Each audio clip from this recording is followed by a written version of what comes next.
ठीक है, देखिए अभी आप सभी को अगर आइडिया हो आपके घर में अगर कोई बड़ा बच्चा 11वीं और 12वीं कक्षा अभी पढ़ रहा हो या पढ़ चुका हो, तो उन घर में बेसिक आइडिया काफ़ी Meeting एक बेसिक आइडिया काफ़ी ज़्यादा अच्छी रहती है उन घरों में, कि बाबा आगे चलकर सिर्फ़ साइंस की ही फ़ील्ड में नहीं, परंतु कॉमर्स और आर्ट्स के फ़ील्ड में भी जिस प्रकार की असाधारण स्पर्धा आज के ज़माने में देखने मिल रही है, वो बहुत ही अलग है और वो पहले ऐसा बिल्कुल भी नहीं था। पहले जब आप सभी पेरेंट्स अपने स्कूल में रहे होंगे, अपने कॉलेज में आप पढ़ रहे होंगे, तो आपके 10वीं बोर्ड में जितने नंबर आ जाते थे, जितने मार्क्स आ जाते थे या जितने 12वीं बोर्ड में मार्क्स आ जाते थे, उसके बेसिस पर आपका एडमिशन अगले कॉलेज में होता था। 10वीं में आपके अगर अच्छे आ जाते थे, जिसको अपन उस ज़माने में मेरिट ऐसे नाम से जानते थे। तो अगर अपना मेरिट में नंबर लग जाता था, तो अपने को बहुत वाहवाही मिलती थी और साथ ही साथ अपना एक अच्छे कॉलेज में नंबर लग जाता था। सिमिलरली 11वीं और 12वीं में अच्छी पढ़ाई करके अपना 12वीं के आगे कॉलेज डिसाइड हो जाता था। वो डिसाइड होता था 12वीं बोर्ड में हमारे कितने मार्क्स आते थे, उसके बेसिस पर। लेकिन आपके ज़माने की चीज़ें और आज जो होता है, ये This बहुत ही meeting is being recorded. इसमें बहुत ही ज़्यादा अंतर है। अब हो ये गया है कि सरकार ने 10वीं और 12वीं बोर्ड फॉर्मेलिटी के लिए सब जगह पर है। सारे स्टेट्स में होता है, महाराष्ट्र में भी होता है 10वीं स्टेट बोर्ड, तमिलनाडु में होता है, कर्नाटक में होता है, पूरे भारत में ही होता है। उसके साथ में सेंट्रल बोर्ड भी है, उसके साथ में आईसीएसई बोर्ड भी है। राइट? तो विविध बोर्ड्स है और ये 10वीं बोर्ड की परीक्षा सब जगह पे होती है। लेकिन इस 10वीं बोर्ड की परीक्षा का होना या ना होना इसका कुछ महत्व ही बचा नहीं है। क्योंकि आज बच्चे जब 11वीं कक्षा में प्रवेश करते हैं, तो वो कॉलेज नहीं जाते। वो डमी कॉलेज में एडमिशन लेते हैं। क्योंकि जिन परीक्षाओं की तैयारी वो 12वीं में करने वाले हैं, उन परीक्षाओं की पढ़ाई इतनी ज़्यादा है, इतनी ही ज़्यादा है, उसकी लेवल भी इतनी ज़्यादा है और उस परीक्षा की पढ़ाई समय भी इतना ज़्यादा माँगती है कि ये बच्चे 11वीं और 12वीं कॉलेज करते नहीं हैं, ये डमी कॉलेज करते हैं, ठीक है? उदाहरण के लिए, जैसे अगर मैं थोड़ा और संक्षेप में समझाऊँ आप सभी को कि जब आप सभी 12वीं में थे और आपका 12वीं बोर्ड चल रहा था, तो आप सभी पेरेंट्स को चिंता रहती थी कि बाबा 12वीं में अच्छे मार्क्स आने चाहिए, नहीं तो आगे नंबर लगेगा नहीं। और आप में से कुछ यंग पेरेंट्स होंगे, उनके टाइम तक एआईपीएमटी की एग्ज़ाम आ गई होगी नीट में मेडिकल फील्ड में या कॉमर्स में तो सीए की एग्ज़ाम वर्षों से रही है, वो 1-2 एग्ज़ाम रही होगी।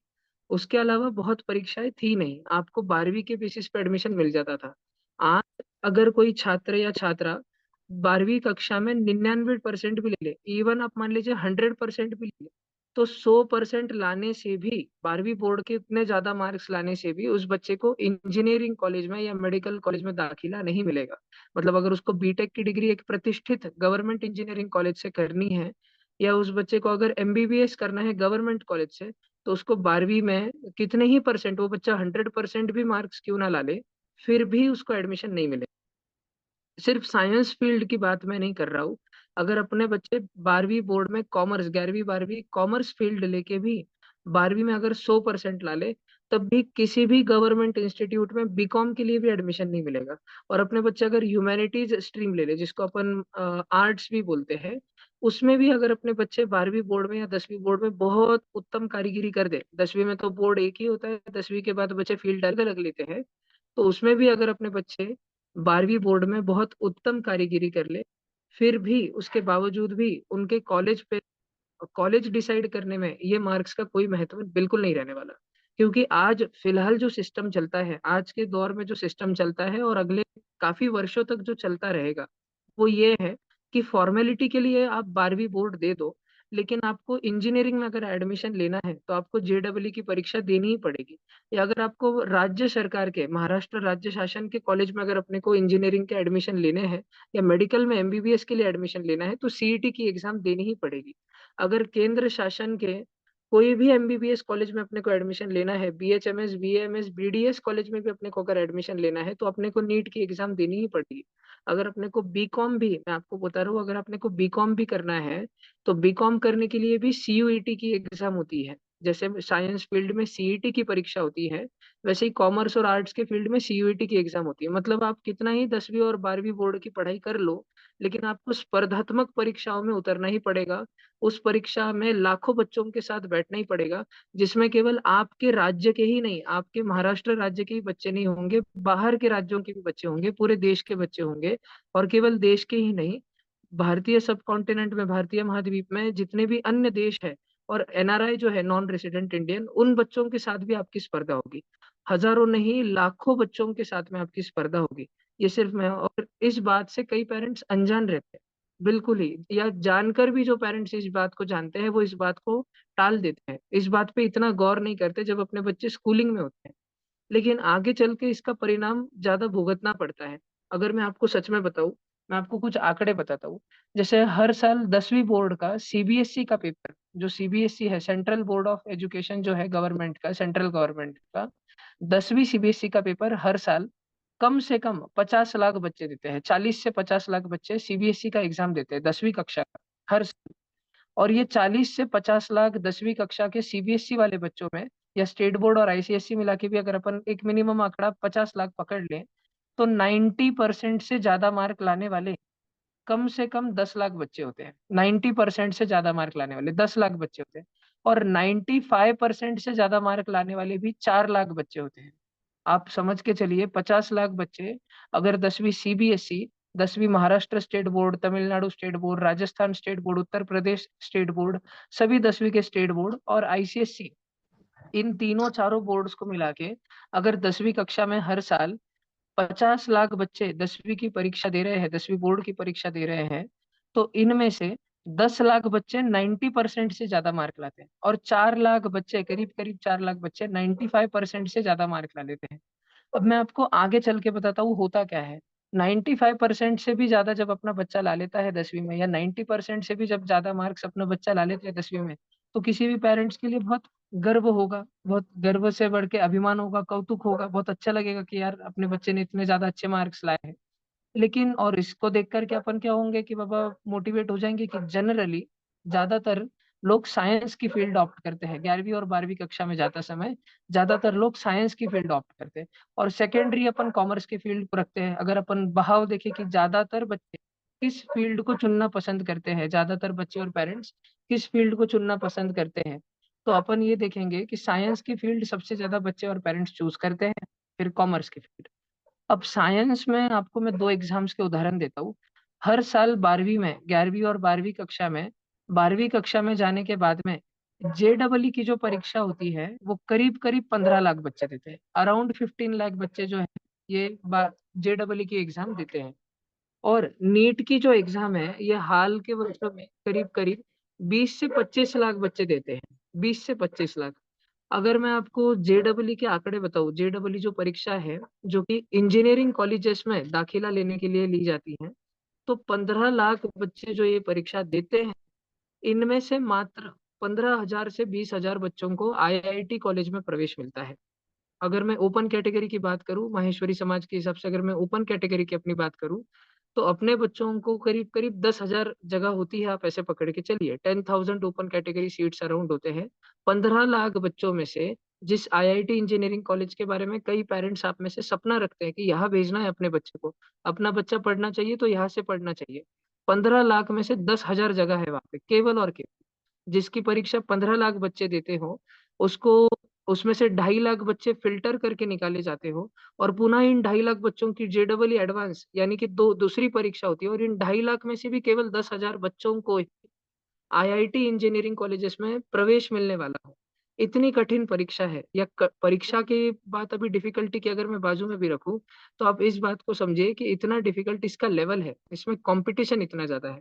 अगर मैं आपको बताऊं कि क्या आईआईटी ही सब कुछ है, कि अगर इंजीनियरिंग करना है तो क्या आईआईटी कॉलेज से ही होता है, बाकी कॉलेज से नहीं होता है? नहीं जी, तो और भी अच्छे कॉलेजेस है। जैसे कि एनआईटी का कॉलेज है, नेशनल इंस्टीट्यूट ऑफ टेक्नोलॉजी। हमारे देश में अनेकों अनेक करीब 30 से 40 एनआईटी कॉलेजेस है। उसके अलावा ट्रिपल आईटी कॉलेजेस है, जिसमें हाल फिलहाल में जो फील्ड एआई और डेटा साइंस की फील्ड जो है, आर्टिफिशियल इंटेलिजेंस और डेटा साइंस की जो फील्ड है, इसमें एकदम दिलचस्पी रखने वाली ब्रांचेस इन कॉलेजेस में है। लेकिन फिर भी आप सभी पेरेंट्स को अगर मैं बताऊं, तो 15 लाख बच्चे जो इंजीनियरिंग करना चाहते हैं, इसमें से आईआईटी, एनआईटी, ट्रिपल आईटी मिलाकर सभी प्रकार के सीट्स पे ज़्यादा से ज़्यादा 50 से 55 हज़ार बच्चे पढ़ते हैं। 50,000 से 55,000 बच्चे पढ़ते हैं। अगर हम एमबीबीएस की बात करें कि बाबा गवर्नमेंट कॉलेज से एमबीबीएस करना है, क्या पता आप में से शायद कुछ पेरेंट्स ने एम्स का नाम सुना होगा, all India institute of medical sciences. जभी भी ये राजकारण में जो पॉलिटिशियन लोग होते हैं, ये जब भी बीमार पड़ते हैं, तो ये अपना इलाज या अपने परिवारजनों का इलाज कराने के लिए सबसे पहले एम्स के अस्पताल में जाते हैं। क्योंकि एम्स में हर साल नीट में जो 25 लाख बच्चे बैठते हैं, उसमें से करीब-करीब सिर्फ़ और सिर्फ़ 2,500 से 3,000 बच्चे एम्स के कॉलेज में सिलेक्ट होते हैं, गवर्नमेंट कॉलेज में एमबीबीएस करने के लिए।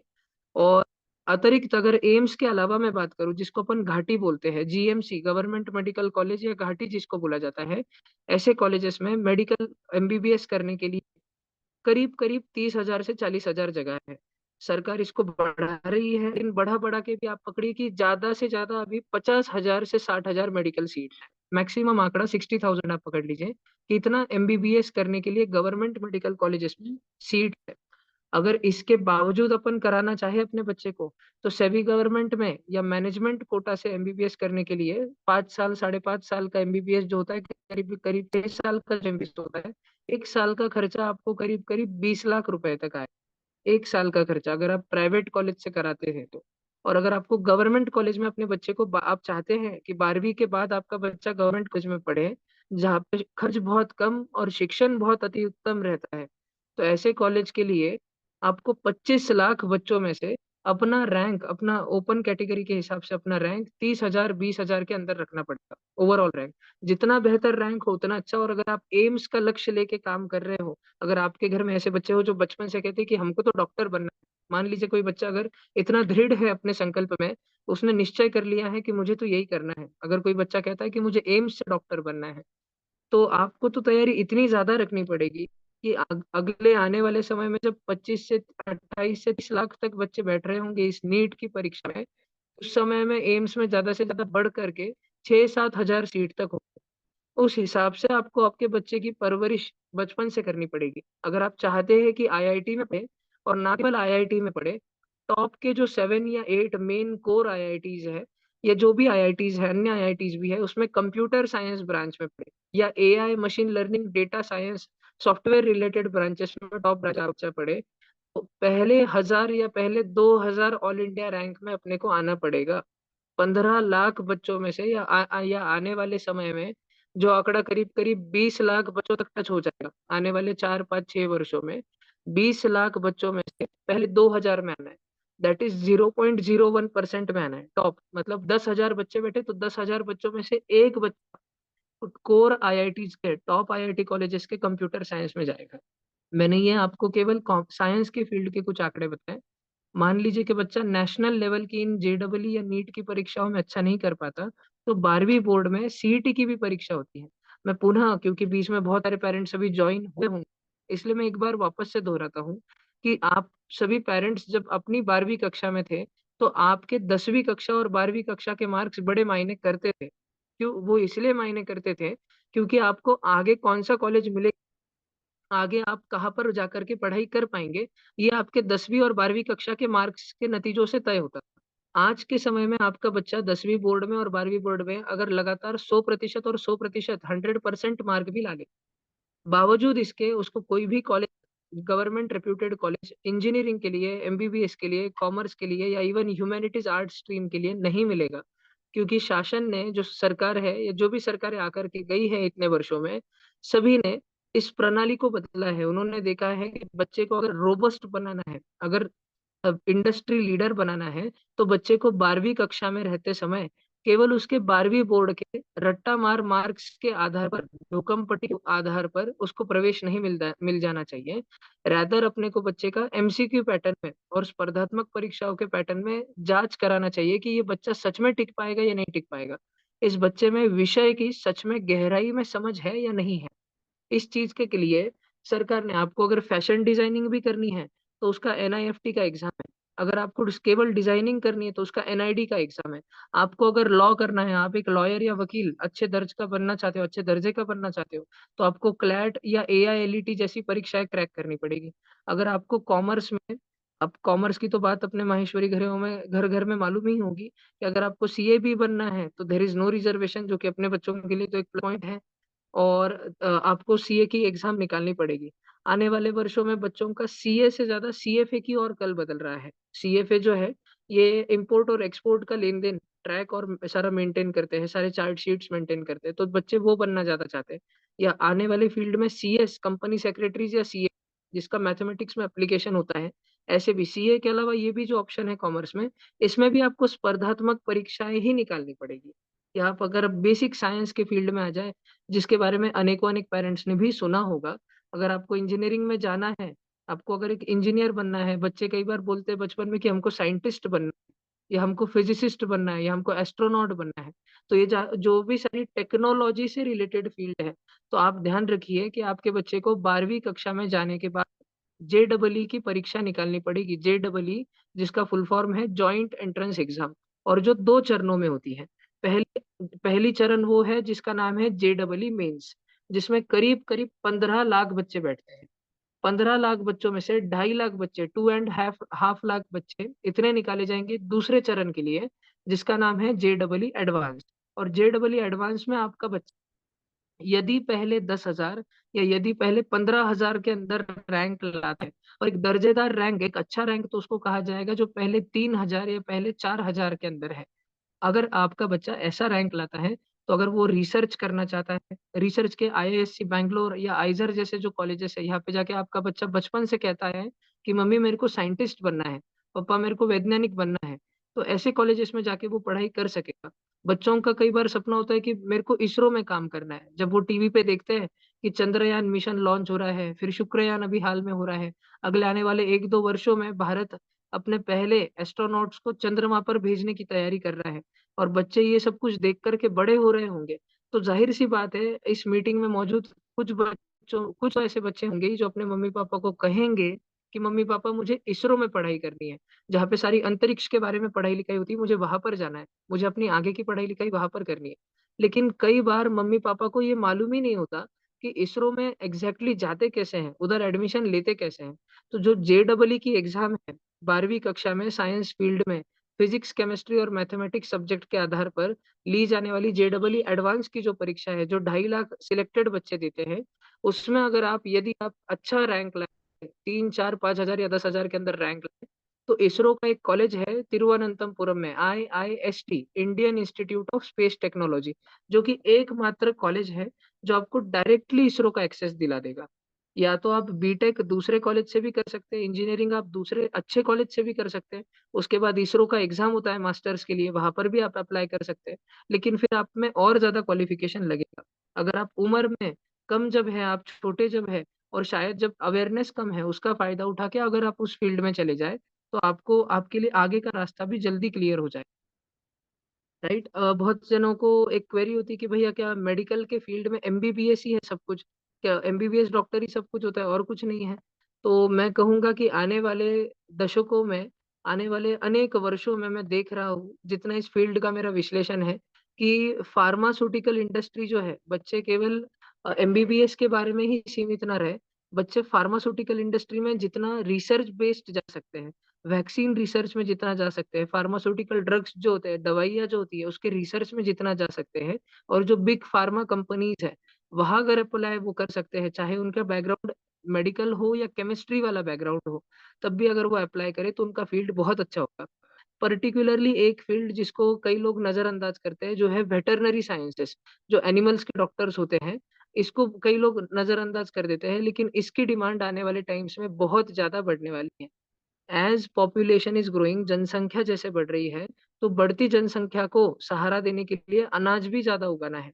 अनाज ज़्यादा उगाना है तो खेत में ज़्यादा प्राणी भी रहेंगे, ज़्यादा पशु भी रहेंगे, और ये एवर ग्रोइंग फील्ड रहेगी वेटरनरी साइंसेज़ की। Again BHMS, BAMS, BDS, these are also degrees जिसमें आप अगर अच्छा करो, और उसमें भी आगे चल के अगर आप स्पेशलाइज़ेशन करो, क्योंकि जितने भी बीएचएमएस डॉक्टर्स होते हैं, या ज़्यादा करके जो भी बीएएमएस डॉक्टर्स होते हैं, अपने फ़ील्ड का एक्चुअल चीज़ कभी प्रैक्टिस में लाते नहीं हैं। बहुत कम बीएएमएस और कम बीएचएमएस डॉक्टर्स होते हैं, जो होम्योपैथी या आयुर्वेद का एक्चुअल प्रैक्टिस प्रैक्टिस में लाएँगे, अपने पेशेंट्स को वो देंगे। क्योंकि आता सभी को है, लेकिन कई बार उसका सोशल एक्टिव एक्सेप्टेंस नहीं है। काफ़ी हद तक टियर 2 और टियर 3 इंडिया में जो कम दर्जे का भारत है, उसमें उसका सोशल एक्सेप्टेंस नहीं है। लेकिन आने वाले वर्षों में इसका भी एक्सेप्टेंस बढ़ेगा। तो अगर आप बीएएमएस भी करते हैं, आयुर्वेद भी करते हैं, इसका तो क्रेज़ फ़ॉरेन देशों में भी ज़्यादा है, परदेशों में भी ज़्यादा है और आने वाले समय के भारत में भी बढ़ने ही वाला है। इवन अगर आप सीए करें, सीए के साथ में या सीएफए के साथ में आप कॉमर्स के फील्ड में एक्चुरियल साइंस करना चाहें, तो ये भी एक बहुत ही कठिन परीक्षा होती है। मैं आपको अलग-अलग परीक्षाओं की जानकारी अवश्य दूँगा, जो कि छोटे बच्चों के लिए है। लेकिन छोटे बच्चों पर आने से पहले, मैं आप सभी मम्मी-पापा को ये समझाना चाहता हूँ कि आपके जो नन्हे-नन्हे बच्चे हैं, आगे चल के जब ये 11वीं और 12वीं में जाएँ तो पढ़ाई ऐसी हो जाएगी पूर्व तैयारी ना रखें, अगर आप पहले से तैयारी ना रखें और आप स्वयं एक पेरेंट्स के नाते पहले से सजग ना ही रहे, तो आपके बच्चों की पढ़ाई सरदर्द बन जाएगी। वो उनके लिए नहीं, आपके भी लिए सरदर्द बन जाएगी। क्योंकि आप पानी के जैसा पैसा भी लगाएँगे, आप उनको मनचाहा क्लास लगाएँगे, आप उनको बेस्ट से बेस्ट कोचिंग दिलाने की सुविधा की कोशिश करेंगे, लेकिन ये इंडस्ट्री ऐसी है, ये 11वीं और 12वीं कक्षा की कोचिंग इंडस्ट्री ऐसी है, जो बच्चा पहले से होनहार होके आया है, ये इंडस्ट्री उस पे मेहनत लेती है। ये रैंक जो आते हैं बड़े-बड़े जो अपन बैनर देखते हैं जेईई या नीट की परीक्षाओं में, कॉमर्स या एनआईडी, एनआईएफटी, क्लैट की परीक्षाओं में, विविध स्पर्धात्मक परीक्षाओं में जो बड़े-बड़े होर्डिंग्स और बैनर अपन देखते हैं और उस बैनर के भरोसे अपन अपने बच्चे का एडमिशन कहीं पर करा देते हैं। आप इस बात को ध्यान रखिए कि जिन बच्चों का बैनर आप देख कर के जाते हैं, जिन बच्चों का फ़ोटो और बड़ा-बड़ा चकमक-चकमक नाम उन बैनर्स और उन होर्डिंग्स पे देखकर अपन अपने बच्चों का एडमिशन कराते हैं, वो बच्चे बहुत ही जल्दी अपने कम आयु में ही उन्होंने पढ़ाई-लिखाई उस फ़ील्ड की शुरू कर दी थी। अगर आप उदाहरण के लिए आईआईटी में जाना आपके बच्चे का सपना है और एक्स-वाई-ज़ेड कोचिंग के बैनर पे आप बड़ा सारा देखते हो कि भई इनके बहुत ज़्यादा रिज़ल्ट आ रहे हैं। तो आप ये ध्यान में रखें कि वो बच्चे वहाँ पर 11वीं-12वीं में थे, लेकिन उन बच्चों ने 5वीं, 6ठी, 7वीं, 8वीं से अपनी पढ़ाई शुरू कर दी थी और पहली, दूसरी कक्षा से भी उनकी परवरिश कुछ ऐसी थी कि स्क्रीन पर आप जो 2 नाम देख पा रहे हो, एनएसओ और आईएमओ की परीक्षा जो कि मैंने लिखी है कि कक्षा पहली से 10वीं तक का कोई भी बच्चा दे सकता है और इसका फॉर्म भी कोई भरना इम्पॉसिबल नहीं है, अपने स्कूल में ही आता है, सब बच्चों के स्कूल में ही आता है। और बाय चांस अगर आपके बच्चे की ऐसी स्कूल हो जहाँ पे इस परीक्षा का फॉर्म नहीं आ रहा है, तो आप जाके अगर अथॉरिटीज़ से रिक्वेस्ट भी करो तो फॉर्म शुरू करा दें। तो ये एनएसओ और आईएमओ की परीक्षा वो बच्चे बचपन से देते आते हैं। जिन बच्चों का आप नाम देखते हो कि बाबा इसने नीट की परीक्षा और एम्स में सिलेक्ट हो गया। नीट की परीक्षा जिसमें 25 लाख बच्चे बैठते हैं, उसमें ये पहले 500 में आया, पहले 100 में आया, पहले 300 में आया, पहले 1000 2000 में आया, जो कि बहुत ही बड़ी उपलब्धि है। ऐसे बच्चों से जब आप अपने बच्चों को मिलाते हो और बोलते हो देखो बेटा उनसे थोड़ा गाइडेंस लो, वो भैया, वो दीदी देखो उनसे पूछो वो कैसे पढ़ाई करते थे। तो वो बोलेंगे कि अंकल हमने तो पढ़ाई 6th-7th से ही शुरू कर दी थी। डायरेक्टली, इनडायरेक्टली हमने पढ़ाई 6th, 7th, 8th से ही शुरू कर दी थी। या शायद 1st, 2nd, 3rd में भी हमारे मम्मी, हमारे पापा हमारा अलग-अलग कॉम्पिटिटिव एग्ज़ाम्स में फ़ॉर्म भरते ही रहते थे। चाहे हम क्लियर हो या ना हो हमको वो बुक्स लाकर देते थे। हमको वो बुक्स की पढ़ाई करने लगाते थे। जितना उनके समझ में आता था करते थे और जो भी ट्यूशन क्लासेस की सुविधा या ऑनलाइन माध्यम से यूट्यूब की सुविधा या जो भी हमारे नेबरहुड में अवेलेबल था, हमारे लिए बेस्ट पॉसिबल था, वो हमारे मम्मी-पापा करते रहते थे। ये उन बच्चों का उत्तर रहता है, जो नीट या जेईई या सीए या क्लैट या एनआईडी या एनआईएफटी अब कोई भी परीक्षा ले लें, इसमें सबसे अव्वल दर्जे के जो परफॉर्मेंस वाले बच्चे रहते हैं, ये आपको यही कहेंगे कि इन्होंने बहुत बचपन से शुरू किया है। सारे मम्मी-पापा को समझाने के लिए एक ईज़ी उदाहरण अगर मैं दूँ, अगर सचिन तेंदुलकर जी अपनी क्रिकेट की प्रैक्टिस 9वीं और 10वीं कक्षा में जाने के बाद शुरू करते, पहली बार अगर वो 9वीं और 10वीं में क्रिकेट का ये वेड़ पकड़ते, बचपन में तो सारे बच्चे गली में क्रिकेट खेलते हैं, लेकिन सचिन अगर प्रोफ़ेशनली अपने क्रिकेट को कमांड देना और एक अच्छा फ़ॉर्मेट में, एक प्रॉपर फ़ॉर्मेट में लाना कक्षा 9वीं 10वीं में शुरू करते थे, तो वो शायद ही सचिन तेंदुलकर नाम हमको पता रहता था। उन्होंने क्योंकि ये सब कुछ पहली दूसरी से शुरू किया, पहली दूसरी में गली क्रिकेट होगा या दूसरी तीसरी में एकेडमी जॉइन करना होगा, अगले 6-7 वर्षों तक कठोर से कठोर मेहनत, जो कि सबके बस की बात नहीं है, क्योंकि एक कोच के पास भी आप चले जाएँ, अच्छे शिक्षक, अच्छे क्लासेस के पास भी आप चले जाएँ या इवन स्पोर्ट्स के अकेडमी में एक अच्छे कोच के पास आप चले जाएँ, वो कोच आपको बताएगा करना है, क्या करना है और क्या नहीं करना है। करना या नहीं करना ये विद्यार्थी पे डिपेंड करेगा। सामने जो बच्चा खड़ा है, जिसके मन में बस सपना है कि मुझे एक बहुत बड़ा क्रिकेटर बनना है या सामने किसी ट्यूशन क्लास में कोई बच्चा है और वो अनेक आप में से अनेक बच्चे अनेक ट्यूशन क्लासेस में पढ़ते होंगे। और उनके मन में आपके मन में एक सपना है कि मुझे आईआईटी से ही इंजीनियर बनना है या मुझे नीट करना है या अभी कोई सपना नहीं होगा, तो आप कम से कम कुछ टारगेट रखते होंगे कि शायद मुझे आगे चल के यूपीएससी की एग्ज़ाम क्लियर करनी है। क्या पता शायद मुझे इसरो में साइंटिस्ट बनना है, मुझे बहुत अच्छा लगता है इसरो के बारे में कुछ भी जानकारी देखना, यूट्यूब पे शॉर्ट्स देखना। तो ये चीज़ है, इसको अगर आप चालना नहीं दो, आप विविध स्पर्धात्मक परीक्षाओं में आज नहीं उतरो। सचिन तेंदुलकर अगर अपनी 5वीं, 6ठी, 7वीं कक्षा में अलग-अलग इंटर स्टेट मैचेस में नहीं उतरते और वो अनुभव नहीं लेते, तो शायद 10वीं में जाने के बाद जब उन्होंने 10वीं कक्षा की पढ़ाई ही बाजू में रख दी और वो अपने फर्स्ट इंटरनेशनल ओडीआई में आए, वनडे टेस्ट में अगर वो जब उतरे थे, तो वो संभव नहीं था जब अनलेस अंटिल जब तक उन्होंने चौथी, 5वीं, 6ठी, 7वीं कक्षा में भरपूर एक्सपोज़र लिया था, भरपूर अनुभव लिया था। ये संभव ही नहीं हो पाता। ठीक ऐसी ही चीज़ जो क्रिकेट में सचिन तेंदुलकर जी ने की या अनेकों अनेक लोगों ने क्रिकेट में जो की है या विविध स्पोर्ट्स में की, ये सेम चीज़ पढ़ाई में भी लागू होती है। अगर आप टारगेट रखते हो 12वीं कक्षा में कुछ बड़ा कर दिखाने का, तो उसकी पढ़ाई 11वीं और 12वीं में शुरू नहीं होती, उसकी पढ़ाई 10वीं के बाद शुरू नहीं होती, उसकी पढ़ाई बचपन से शुरू होती। इसका बिल्कुल भी ये मतलब नहीं है कि सचिन तेंदुलकर जैसे बचपन से नेट्स के अंदर ग्राउंड पे 12-12, 15-15 घंटे प्रैक्टिस एक 5वीं 6ठी कक्षा का बच्चा करता था क्रिकेट में। क्या उतनी ही पढ़ाई हमको 12-12, 15-15 घंटा 5वीं 6ठी की उम्र से दूसरी तीसरी की उम्र से करनी पड़ती? नहीं जी।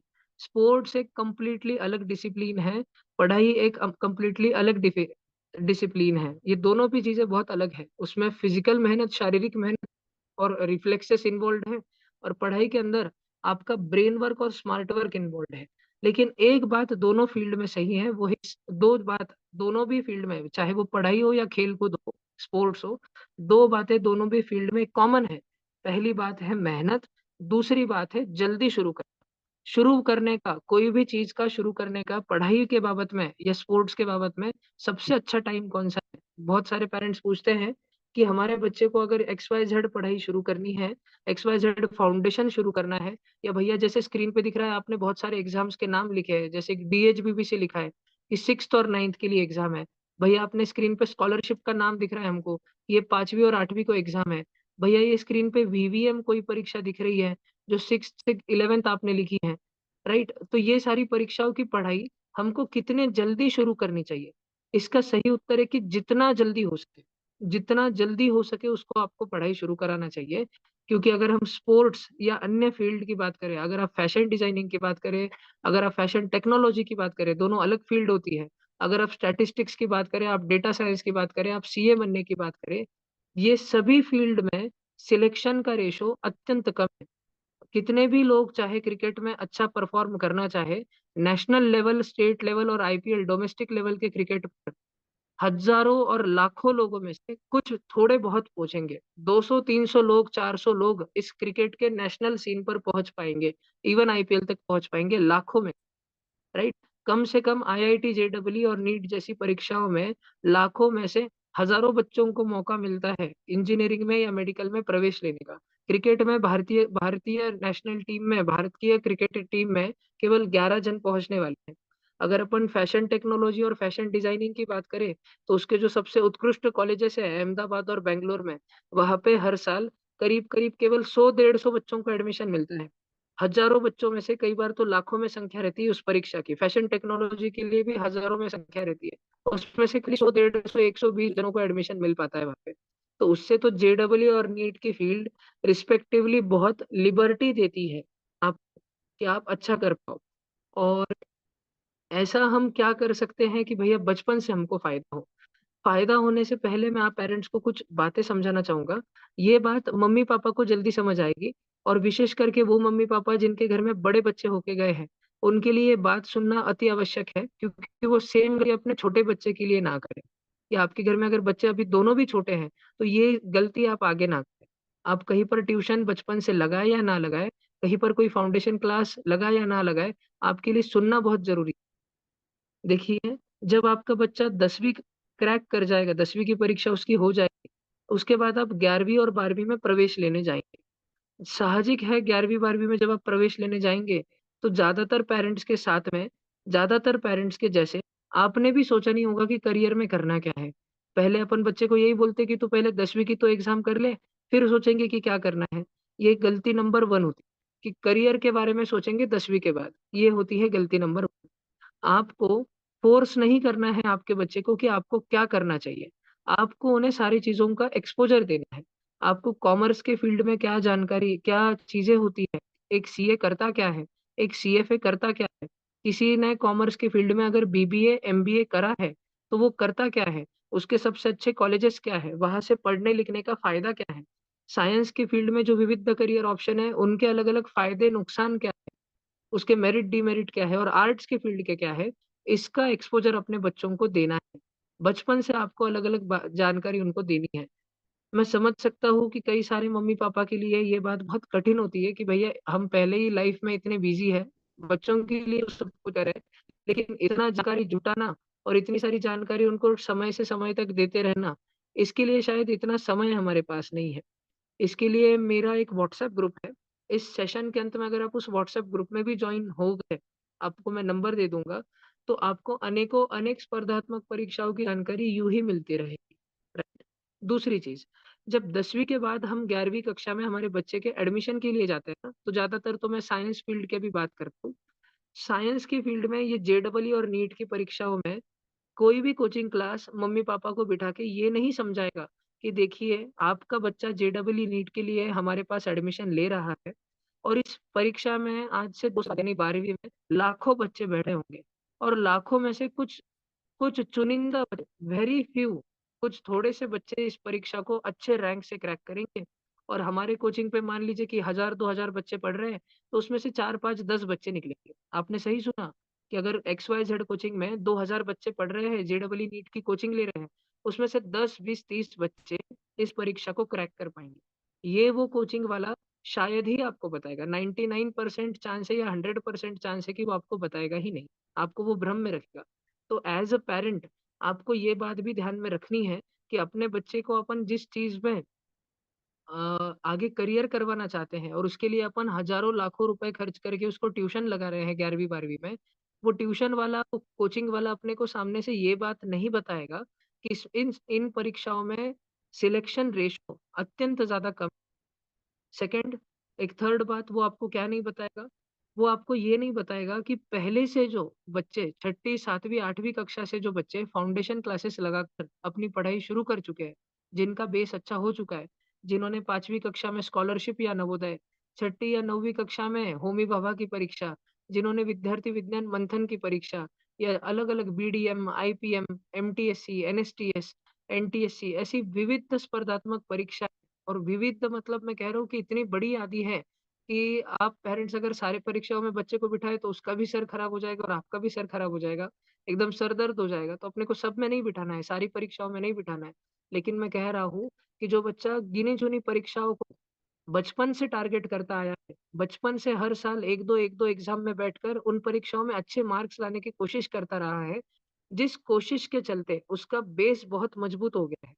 ऐसा बच्चा जब उस कोचिंग में एडमिशन लेता है और आपका बच्चा मान लीजिए कि आपके बच्चे ने फाउंडेशन किया ही नहीं, कोई भी स्पर्धात्मक परीक्षा की तैयारी बचपन से करी ही नहीं और आपका बच्चा जब ऐसे कोचिंग में एडमिशन लेता है, आपके बच्चे के एडमिशन लेने में और उस फाउंडेशन पढ़ चुके, बहुत सारी परीक्षाएँ बचपन से ही दे चुके, बच्चे के एडमिशन लेने में बहुत फ़र्क होता है। क्यों फ़र्क होता है? मुख्य फ़र्क 2 बातों का होता है। जिसमें से एक बात शायद माहेश्वरी समाज के पेरेंट्स को ज़्यादा नुकसान ना दे, लेकिन दूसरी बात अवश्य आपके बच्चे के लिए बहुत ही हानिकारक हो सकती है। 2 बातें ऐसी हैं, किन बच्चों के बारे में हम बात करें ध्यान से सुनिए। एक ऐसा बच्चा जिसने बिल्कुल भी फाउंडेशन की पढ़ाई नहीं करी है, जिसने बिल्कुल भी थोड़ी-सी भी स्पर्धात्मक परीक्षाएँ बचपन में नहीं दी है और दूसरा ऐसा बच्चा जिसने बहुत सारी स्पर्धात्मक परीक्षाएँ दी हैं, उन परीक्षाओं के लिए बहुत सारा पढ़ाई भी किया। 2 चीज़ें होती हैं। पहली चीज़ तो ये कि जिस भी प कोचिंग में आप 11वीं और 12वीं कक्षा में प्रवेश के लिए जाएँगे, एडमिशन के लिए जाएँगे, आपके बच्चे के दाखिले के लिए जाएँगे, ज़्यादातर होता यही है कि वो कोचिंग आपका बच्चा कितना होशियार है या नहीं है, ये देखने के लिए एक एडमिशन टेस्ट लेगा और ज़्यादातर वो लेगा क्या अपन ही देंगे। क्योंकि माहौल ऐसा है कि सब जगह स्कॉलरशिप मिलती है, लाखों रुपए की फीस कम हो जाती है अगर बच्चे का बेस अच्छा रहे तो। तो वो कोचिंग वाला एक एडमिशन टेस्ट लेगा। अब जिस बच्चे ने बचपन से फाउंडेशन पढ़ा है, जिस बच्चे ने बचपन से अनेक स्पर्धात्मक परीक्षाओं की पढ़ाई करी, वो बच्चा उस पेपर में 100 मार्क के 200 मार्क के पेपर में इतने अच्छे मार्क्स लाएगा या एक डिसेंट मार्क्स लाएगा, जिसपे से उसको काफ़ी स्कॉलरशिप मिल जाएगी। जो कोचिंग की फीस है, 2 साल की 11वीं-12वीं की फीस, आप सभी पेरेंट्स पकड़ के चलिए जेईई और नीट के केस में, कम से कम 1.5 लाख रुपए से लेके ज़्यादा से ज़्यादा 5-6 लाख रुपए तक भी जा सकती है। केवल और केवल मैं ट्यूशन की फीस की बात कर रहा हूँ। 11वीं और 12वीं कक्षा में अनेकों अनेक जो कोचिंग क्लासेस हैं और एक कमर्शियल बिज़नेस भी इसके में बहुत बड़ा चलता है। अब रिज़ल्ट आना या ना आना एक अलग पार्ट है, लेकिन एक बिज़नेस बड़ा चलता है। बिज़नेस वर्ड उसको यूज़ करना अच्छा नहीं लगेगा, लेकिन कोचिंग क्लासेस की इस एजुकेशन फील्ड में एक सेक्टर चलता है, राइट? तो इस फील्ड में कम से कम आप पकड़ के चलिए कि 2 साल का 11वीं और 12वीं कक्षा का खर्चा 1.5 लाख रुपए से 5-6 लाख रुपए तक आएगा।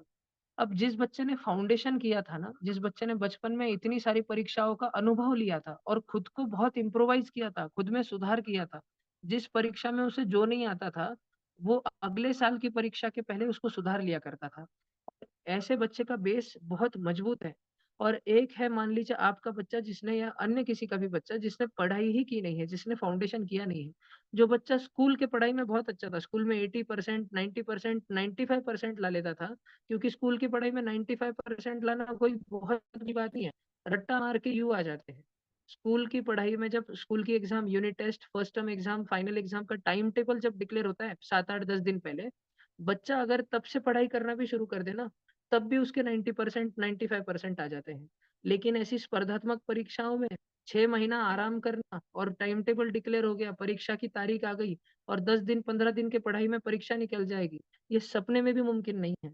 ऐसी स्पर्धात्मक परीक्षाओं के लिए कंटिन्यू मेहनत चाहिए। रोज़ की थोड़ी-थोड़ी ही सही, लेकिन रोज़ की मेहनत चाहिए। आप सचिन तेंदुलकर या विराट कोहली अपना एक मैच जीतने के बाद में या कोई भी एक बड़ा प्लेयर अपना मैच जीतने के बाद में आराम नहीं करता।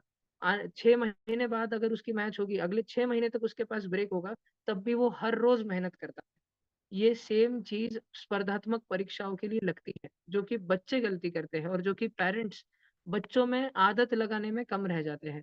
आप में से ज़रूर कुछ ऐसे पेरेंट्स हैं, जो बहुत सजग और बहुत सतर्क रह के अपने बच्चों में बचपन से ऐसी आदत लगा रहे हैं कि बेटा आपको ओकेजनल हार्ड वर्क नहीं करना, आपको कभी-कभी मेहनत नहीं करनी है, आपको हर रोज़ मेहनत करनी है।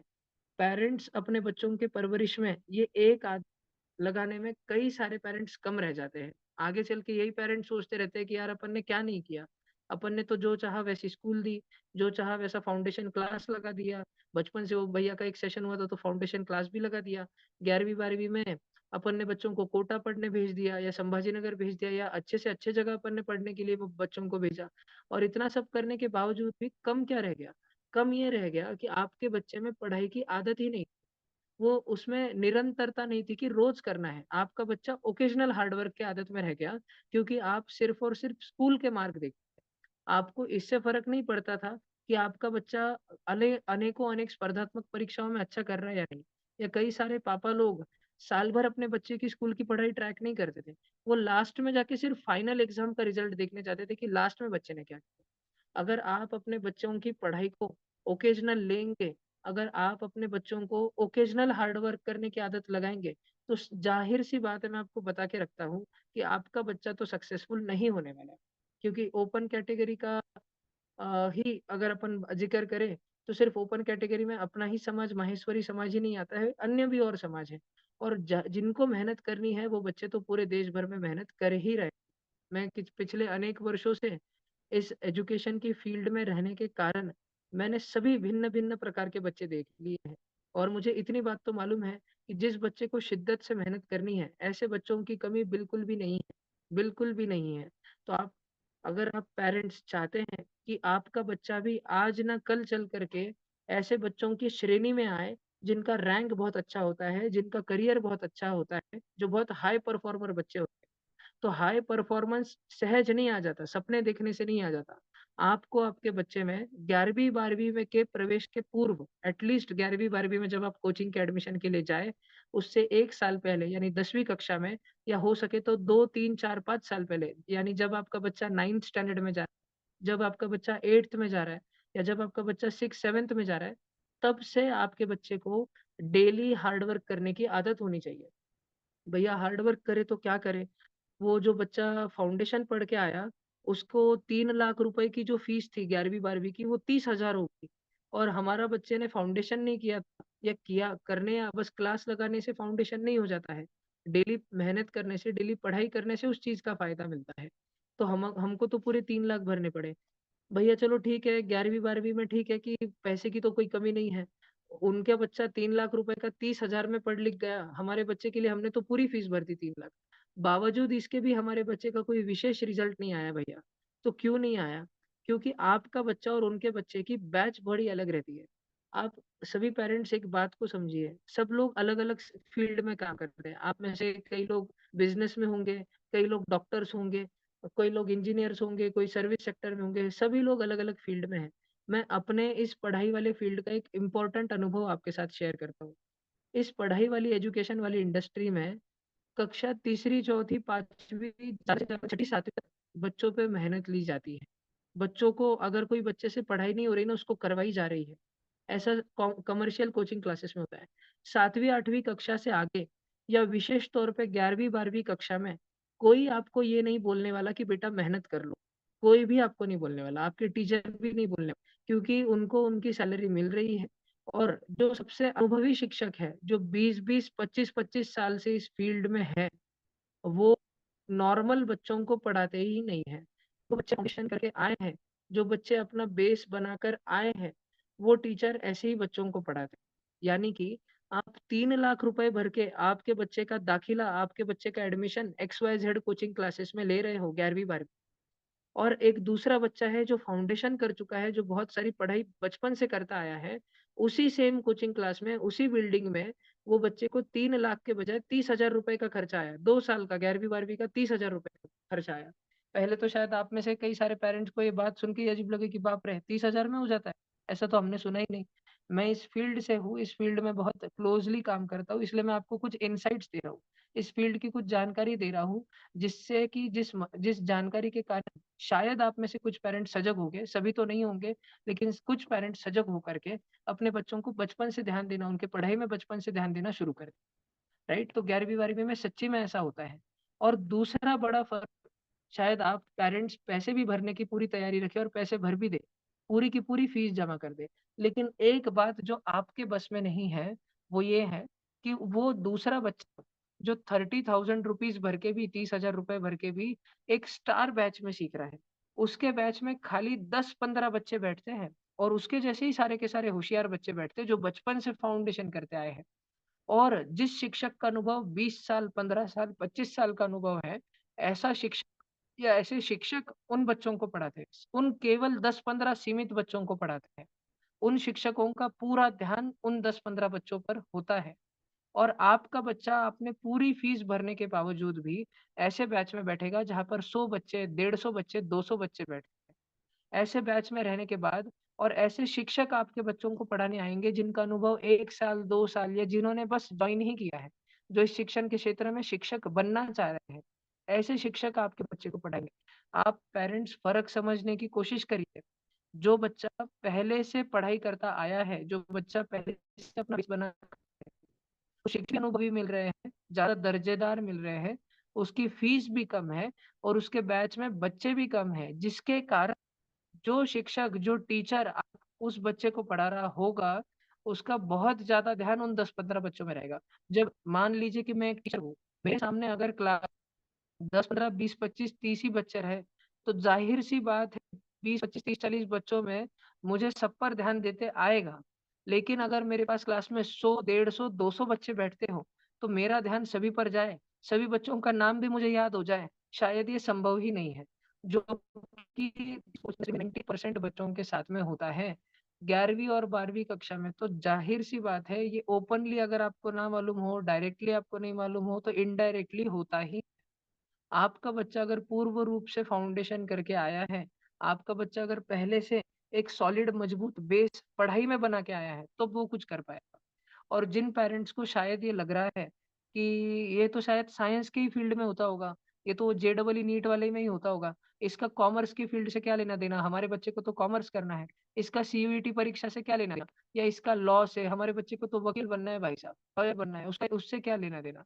मैं आप पेरेंट्स को बताना चाहूँ, आपको सुनने में अच्छा लगे या ना लगे, एजुकेशन सेक्टर में 11वीं और 12वीं में जो कोचिंग क्लासेस चलते हैं, हर एक जगह पर, हर एक फील्ड में साइंस, कॉमर्स, ह्यूमैनिटीज़ में यही सिस्टम चलता है। कि जो थोड़े से होशियार होनहार बच्चे हैं, जिनमें से ज़्यादातर बच्चे प्रोबेबली बचपन से पढ़ाई करते आए हैं, ज़्यादा पढ़ाई करते आए हैं, स्कूल के अलावा भी एक्स्ट्रा बुक्स सॉल्व करते आए हैं, एक्स्ट्रा फाउंडेशन करते आए हैं, जिसके कारण वो उस स्तर पे हैं। उन पे विशेष ध्यान दिया जाता है, 11वीं और 12वीं में जाने के बाद, उन बच्चों पे विशेष ध्यान दिया जाता है। उनके ही रैंक आते हैं और उनके ही रैंक के बड़े-बड़े होर्डिंग और बैनर लग के अपने जैसे सर्वसाधारण पेरेंट्स अपने बच्चों का दाखिला उस XYZ कोचिंग में जाके करा देते हैं। क्योंकि अपने को लगता है अरे बाप रे! उनके कितने ज़्यादा रिज़ल्ट है। बहुत ज़्यादा रिज़ल्ट नहीं, बहुत अच्छे रिज़ल्ट नहीं है। हज़ारों बच्चों में से 10-20 बच्चों का रिज़ल्ट है या 100-200 बच्चों में से 3-4-5 बच्चों का रिज़ल्ट है, जो आपको बैनर पर दिख रहा है। लेकिन अनेकों अनेक ऐसे बच्चे हैं, जो शायद कर सकते थे, लेकिन बस ये मान लिया जाता है कि ये पहले से फाउंडेशन करके आए नहीं हैं, तो क्यों ही इन पे समय बर्बाद करना चाहिए। बहुत सारे ऐसे बच्चे भी होते हैं जो फालतू टाइम पास करने आते हैं 11वीं और 12वीं कक्षा में जाके। होपफुली इस मीटिंग में शायद कोई ऐसे बच्चे या ऐसे पेरेंट्स नहीं होंगे जो अपने पेरेंट्स अपने परवरिश में शायद कम ना रह जाए या बच्चे अपने मेहनत में कम ना रह जाए कि वो 11वीं 12वीं और पढ़ाई-लिखाई को मस्ती-मज़ाक में ले लें। होपफुली इस मीटिंग में नहीं होंगे। लेकिन ऐसे बहुत सारे बच्चे इस मीटिंग में अवश्य होंगे जो डिज़र्विंग होंगे, जिन पे अगर मेहनत ली जाए, जिनसे अगर मेहनत करवाई जाए, तो अवश्य वो रिज़ल्ट निकालेंगे। लेकिन आप इस बात को ध्यान रखिए, आज या कल आगे चल के आपको ये हकीकत फेस करनी पड़ेगी कि 11वीं और 12वीं कक्षा में अगर आप स्कूल के मार्क के पीछे भागते रहे, अगर आप इसके पीछे भागते रहे, हमको 10वीं बोर्ड में 95% लाना है जी, हमारे बच्चे को तो 90% से ज़्यादा आने ही चाहिए जी। तो आपका बच्चा 10वीं के बोर्ड की पढ़ाई रट्टा मार-मार के करता रहेगा, वो रट्टा मारेगा, वो ज़्यादा समझेगा नहीं, चीज़ों की गहराई में नहीं जाएगा। जो कॉन्सेप्ट से उन बातों को समझने पे ज़ोर नहीं लगाएगा और इस चक्कर में आपके बच्चे का फाउंडेशन छूट जाएगा। फाउंडेशन मतलब 17, 18, 20 किताबें करना नहीं होता। फाउंडेशन मतलब 200-250 परीक्षाओं में बैठना नहीं होता। फाउंडेशन का मतलब होता है चीज़ों को बड़ी गहराई में समझना। साइंस में या मैथ्स में, एसएसटी में या मेंटल एबिलिटी में जो भी चीज़ें हो रही है, वो क्यों हो रही है? ठीक है? जो भी फ़ॉर्मूलाज़ है वो कहाँ से आए? जो भी चीज़ें इस्तेमाल हो रही है, जो भी कोई चीज़ हमें सिखाई जा रही है, इसके गहराई में जाकर उसकी समझ विकसित करना, इसको फाउंडेशन कहा जाता है। आपका बच्चा ऐसे बहुत कम बच्चे होते हैं, बचपन में उनको कुछ माहौल ऐसा मिल जाता है कि वो बच्चे खुद खुद ही पुस्तकी कीड़ा होते हैं। बुक लेके ही बैठे रहते हैं और दिमाग लगाते रहते हैं, ऐसे बहुत कम बच्चे होते हैं।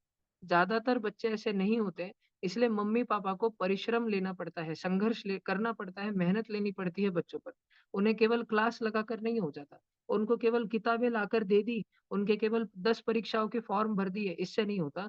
आपको मेहनत लेनी पड़ती है। हर एक पेरेंट्स की ये ज़िम्मेदारी होती है कि आपके बच्चे की पढ़ाई पे आपका स्ट्रिक्टली ध्यान होना चाहिए और विशेष करके जिस समाज से हम आते हैं, माहेश्वरी समाज से हम आते हैं और नेशनल एवरेज अगर देखा जाए, तो हमारे समाज के बच्चे नेचुरली इनबॉर्न आईक्यू में इनबॉर्न जन्मजात जो डीएमआईटी टेस्ट बच्चों के होते हैं, जो एक प्रकार से दिख जाता है कि भाई गर्भ संस्कार के माध्यम से या बचपन से ही इनके बच्चों में कितनी होशियारी है।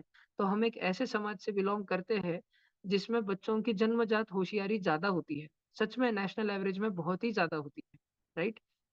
और ऐसे केस में अगर हम हमारे बच्चों को वो सारी चीज़ों अ, पूर्णता उनकी ना करें, उनको पूर्णतः वो सारी चीज़ें दें नहीं, अगर हम पेरेंट्स उनके पूरक नहीं बने, उनको सब कुछ प्रोवाइड नहीं करें, तो अपने बच्चे का तो बेस यूँ ही डसल जाना है, राइट? मैं अब पेरेंट्स को कुछ उदाहरण बताता हूँ। हमारे गाँव से पढ़े लिखे कुछ बच्चे हैं, जिनके रिज़ल्ट्स मैं आपको बताता हूँ और ये बच्चे कहाँ पढ़ रहे हैं और आगे ये जो पढ़ रहे हैं फिलहाल, इनके भविष्य में जो आने वाले नतीजे, इनका क्या परिणाम होगा? उदाहरण के लिए हमारे गाँव में इसी साल 10वीं कक्षा के 30 करीब-करीब होनहार बच्चे थे। लासुर स्टेशन एक कोई बहुत बड़ा गाँव नहीं है। यहाँ पर करीब-करीब जनसंख्या है होगी 10-12 हज़ार के करीब होगी। पढ़ने वाले छात्रों की स्कूल में जाने वाले बच्चों की संख्या करीब-करीब 1000, 1500, 2000 हो इसमें से 10वीं कक्षा के 30 बहुत ही होनहार बच्चे थे। इसमें हमारे गाँव में एक बच्ची होकर के का नाम था निधि अजय। उस बच्ची ने नागपुर में भी एडमिशन लिया है, नागपुर में। वो पहले कोटा गई थी धूप लगने के कारण कोटा का माहौल उसको सहन नहीं हुआ 11वीं-12वीं के लिए इसलिए वो वापस आई क्योंकि उसको अनेकों-अनेक जगह से ऑफ़र है उस बच्ची को। वो बच्ची करीब-करीब पिछले 4 साल से फाउंडेशन कर रही है। 7वीं, 8वीं, 9वीं, 10वीं कक्षा से वो स्पर्धात्मक परीक्षाएँ देती चली गई है। मतलब कम से कम 10वीं के ही वर्ष में पिछले 1 साल में अभी उसकी 10वीं की परीक्षा हुई है, अभी 10-15 दिन में नतीजे जाहिर होंगे और वो बच्चे ने पिछले 1 साल में कम से कम बाहर गाँव जाके 20 से 25 परीक्षाएँ दी हैं। हर रविवार आप पकड़ के चलिए, हर रविवार वो बाहर ही जाती है। मतलब कोई संडे को इसकी परीक्षा है, कोई संडे को मैथ्स की परीक्षा है, कोई संडे को वीवीएम की परीक्षा है। पिछले 1 साल में 20 से 25 परीक्षाएँ दी है। फिलहाल वो बच्ची जहाँ पर पढ़ रही है ना, उस इंस्टीट्यूट में मैं आपको स्क्रीन शेयर करके बताता हूँ। देखिए आप पेरेंट्स आप देखे होंगे तो आपको भरोसा भी होगा, राइट? क्योंकि अभी स्क्रीन भी शेयर हो रही है तो मैं आप सभी को बता भी पाऊँगा। तो वो बच्ची जहाँ पर पढ़ रही है उस क्लासेस का नाम है आईकैड और ये आईकैड क्लासेस जो है ये जेईई और नीट की परीक्षाओं का बहुत स्पेशल पढ़ाई लेते हैं। इस क्लास की आप पकड़ के चलिए कि एक औसतन फीस अपन फीस इनके वेबसाइट पे भी देखते हैं क्योंकि स्क्रीन शेयर हो रही है। लेकिन एक औसतन फीस इनकी जो होती है 3.5 लाख रुपए तक होती है 2 साल की। 2 साल की इनकी 11वीं और 12वीं कक्षा की फीस 3.5 लाख होती है। वो निधि अजमेरा नाम की जो बच्ची है, उसको 11वीं और 12वीं कक्षा की जो फीस लगी है, वो फीस है ₹1100। मैं आपने सही सुना, उसको फीस जो लगी है 2 साल की वो है ₹1100। इस क्लास में ये जो आईकैड क्लासेस आप अभी स्क्रीन पे देख पा रहे हैं ना इनकी वेबसाइट, आप इनके वेबसाइट पे मैं आपको फीस का स्ट्रक्चर भी बता देता हूँ, आप देखिए सारा का सारा। ये आईकैड क्लासेस की जो फीस है और इनके पास जितने बच्चे पढ़ते हैं, कम से कम नागपुर में इनके पास में 3000 4000 बच्चे सिर्फ़ और सिर्फ़ 11वीं 12वीं के पढ़ते हैं, 3-4 हज़ार बच्चे। और 3-4 हज़ार बच्चों में इनकी एक चुपचाप ये शांति से 25, 30, 40 बच्चों की एक स्पेशल बैच अलग बनाते हैं, 25, 30, 40 बच्चों की। वो बच्ची जो है निधि अजमेरा, उनके स्पेशल बैच में पढ़ रही है और जहाँ पर हज़ारों हज़ारों पेरेंट्स इनके पास में 3.5 लाख, 4 लाख कितने ही लाखों रुपए, हज़ारों रुपए जमा कराते हैं। वो बच्ची ₹1100 में पढ़ रही है, ₹1100 में। वो एकमात्र उदाहरण नहीं है हमारे गाँव से। और एक उदाहरण मैं आपको बताता हूँ, हमारे गाँव से एक बच्ची है भूमि मुत्तम, वो भी बच्ची स्कूल की पढ़ाई में होशियार है, निधि भी स्कूल की पढ़ाई में होशियार थी, उसको हर बार स्कूल में आप पकड़ के चलिए 85-90% आते थे। लेकिन ये जिन बच्चों का नाम मैं आपके पास ले रहा हूँ ना, ये ऐसे बच्चे नहीं हैं जो सिर्फ़ स्कूल के ही पीछे भागे हैं। ये बच्चों ने अपना फाउंडेशन बहुत ज़्यादा विकसित किया, बहुत ही ज़्यादा। इन्होंने अनेकों अनेक स्पर्धात्मक परीक्षाएँ दी हैं। देखिए अगर आपको मैं आईकैड क्लासेस जहाँ पे वो निधि नाम की बच्ची पढ़ रही है, उसका रिज़ल्ट बताऊँ, तो ये कुछ इस प्रकार से रिज़ल्ट राइट? आईआईटीज़ में हर साल इनके दबा के एकदम ताबड़तोड़ रिज़ल्ट निकलते हैं। पहले 1000 में ही इनके इतने बच्चे रहते हैं हर साल। अब हमारे ही गाँव से एक भूमि मुत्था नाम से बच्ची है, वो बच्ची अभी नारायणा मुंबई में पढ़ रही है। नारायणा नई मुंबई में नेरुल में सेंटर है। वहाँ पर करीब-करीब जो फीस है 2 साल की 11वीं और 12वीं जेईई परीक्षा की जो फीस है, जेईई की पढ़ाई ट्यूशन क्लासेस की फीस बोल रहा हूँ मैं आपको। अच्छा कुछ पेरेंट्स को मन में आ रहा होगा कि भई ये ट्यूशन ट्यूशन क्या कर रहे हो? मतलब स्कूल में कुछ होती है कि नहीं होती है पढ़ाई? तो जिन परीक्षाओं की मैंने यादी आप सभी के सामने खोली थी ना, इन सारी परीक्षाओं को आप देख रहे हो देखिए स्क्रीन पे, ये व्हाइट कलर में इतनी बड़ी सारी जो यादी है, विविध स्पर्धात्मक परीक्षाओं की, इनकी पढ़ाई स्कूल में नहीं होती है। आज तक तो मुझे एक भी ऐसी स्कूल नहीं दिखी जो शिद्दत से जी-जान लगा के अपने बच्चों की ऐसी पढ़ाई ले कि बच्चे इन परीक्षाओं को क्रैक कर जाएँ। मुझे तो आज तक ऐसी एक भी स्कूल अच्छे से नहीं मिली। राइट? तो मुझे तो यहाँ पर अच्छे-अच्छे, बड़े-बड़े दर्जों की स्कूल नहीं मिली, तो परतूर जैसे जगहों पर मुश्किल ही है कोई ऐसी स्कूल मिलना जो इन सारी परीक्षाओं की पढ़ाई कराए। इसके लिए ज़रूरी हो जाता है कोचिंग लगाना। और आप अगर आप पेरेंट्स इस मत के भी हो कि भैया कोचिंग क्यों ही लगाना, हमको तो स्कूल में रह के करना है सिर्फ़, हो जाएगा क्या? तो आप शायद अपने भ्रम में जीते रहें, लेकिन आपके बच्चे का रिज़ल्ट नहीं आएगा, ये ज़ाहिर-सी बात हो जाएगी। ये नारायणा का सेंटर है। नारायणा न्यू मुंबई में भूमि मुत्ता हमारे गाँव की बच्ची पढ़ रही है लासुर स्टेशन की। इसका मैं आपको फीस भी भेजूँगा सारा का सारा फीस स्ट्रक्चर अभी ऊपर आ जाए। इस क्लासेस की फीस वहाँ पर 11वीं और 12वीं कक्षा की करीब है 3.5 लाख रुपए और वो भूमि मुथा नाम की जो बच्ची वहाँ पर पढ़ रही है, उसकी फीस है वहाँ पर 16,000 आपने ठीक सुना, वहाँ पर मैं आँखों के सामने देख कर आया हूँ कि हज़ारों बच्चे एडमिशन लेते हैं, लाखों रुपए पेरेंट्स भरते हैं, लाखों रुपए। पूरी इंडस्ट्रियल ये एक व्यापार चलता है बड़ा। लेकिन कुछ चुनिंदा बच्चों को जिनका बेस बड़ा मजबूत है, बचपन में ऐसी तूफ़ान पढ़ाई करके आए हैं कि उनका टीचर्स का नज़रिया ही इन बच्चों के पास देखने का नज़रिया अलग होता है। ऐसे गिने-चुने बच्चों को, मुट्ठी भर बच्चों को अलग करके इनकी फीस नहीं के बराबर कर दी जाती है। क्योंकि एक कोचिंग वाले को भी पता होता है 11वीं-12वीं में कि भई हमको भी होशियार बच्चे चाहिए। क्योंकि होशियार बच्चों को बहुत होशियार बनाने की ज़रूरत नहीं होती है। होशियार बच्चों को बहुत पढ़ाने की ज़रूरत नहीं होती है। होशियार बच्चों को खाली दे देने की ज़रूरत होती है। उनको प्रोवाइड करते चलिए, वो इतने भूखे होते हैं कि सब कुछ हज़म करते चले जाते हैं और अपने आप रैंक ला लेते हैं। और इन होशियार बच्चों में से जब इक्का-दुक्का बच्चे रैंक ला लेते हैं ना, इनका ही बड़ा-बड़ा बैनर, इनकी बड़ी-बड़ी होर्डिंग लगा के वापस हज़ारों बच्चे इस कोचिंग में एडमिशन लेते हैं और यही सिलसिला चल रहा होता है, राइट? मैं आपको फीस बताता हूँ यहाँ, हमारे जो बच्चे हैं उनकी फीस बताता हूँ। हमारे गाँव में करीब-करीब पिछले 3-4 साल में इतने ऐसे बच्चे निकले हैं कोरोना के बाद में, जब से मैं इस गाँव में आया और इस गाँव के बच्चों को जितना मुझसे हो सके उतना मार्गदर्शन करना मैंने शुरू किया। उसके बाद में हमारे गाँव से इतने बेहतरीन बच्चे निकले, पिछले ही साल तनिष्का सोमानी नाम से बच्ची निकली, उसको नीट में 720 मार्क में से 680 मार्क थे। 720 मार्क में से 680 मार्क। हमारे गाँव से ये आज तक का सबसे हाईएस्ट स्कोर है, वो बच्ची अभी जीएमसी मुंबई में पढ़ रही है। आपसे भी बहुत सारे आप में से पेरेंट्स उस कॉलेज को जेजे कॉलेज से जानते होंगे, जेजे हॉस्पिटल मुंबई, इस नाम से आप जानते हो, राइट? मैं एक बार आपको फीस दिखा देता हूँ पहले, प्रोडक्ट्स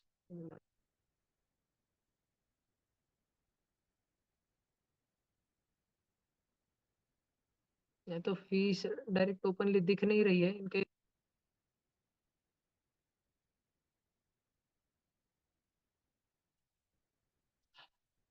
इनके वेबसाइट पर कहीं दी होगी ज़रूर, मैं आपको भेजता हूँ सारा का सारा। मीटिंग होने के बाद भी मैं आपको कई सारी चीज़ें अपना जो माहेश्वरी समाज का ग्रुप है मैं अध्यक्ष जी से बात करके आप पेरेंट्स की जानकारी के लिए मैं कई चीज़ें भेजना चाहूँगा वहाँ पे। तो ये नारायणा क्लासेस की भी 3.5 लाख रुपए फीस है, वहाँ पर बच्चे 16,000 में पढ़ रहे हैं। ऐसे ही एक बच्चा है हर्षित मेश्राम नाम है उस बच्चे का। उसने 9वीं कक्षा तक एक भी चीज़ नहीं करी है। वो 10वीं कक्षा में मेरे संपर्क में आया वो बच्चा। 10वीं में मुझसे जितना हो सके मैंने उस बच्चे को गाइड किया। आज वो बच्चा श्री चैतन्य में पढ़ रहा है। श्री चैतन्य कौन-सा क्लास है भैया हमने तो नाम ही नहीं सुना। ये श्री चैतन्य नाम का क्लास ज़्यादा करके हैदराबाद साइड में फ़ेमस है और इनकी हाल ही में मुंबई में जो है बड़ी कोचिंग पिछले 2-3 वर्षों से काम कर रही है। इनके क्लास के रिज़ल्ट मैं आपको बताना चाहूँगा। 1 मिनट। बस मुझे 1-2 मिनट का समय दीजिए। श्री चैतन्य का मुंबई ब्रांच का रिज़ल्ट मैं आपको बता रहा हूँ, केवल मुंबई ब्रांच का। पिछले ही साल इनके क्लास से पूरे भारत में आईआईटी की परीक्षा में ऑल इंडिया रैंक 9 आया है, ऑल इंडिया रैंक 9। 15 लाख बच्चों में से 9वाँ रैंक जो है, वो इनके कोचिंग का इस मुंबई सेंटर का है, राइट अकेले। इनके कोचिंग से तो वैसे ऑल इंडिया रैंक 2 भी आया है, 3 भी आया है, 5 भी आया है और 9 जो है ये मुंबई सेंटर से था। इस बच्चे का नाम ध्रुविन दोषी था। इस साल का इनका जो रिज़ल्ट शायद फेसबुक ओपन करना पड़ेगा।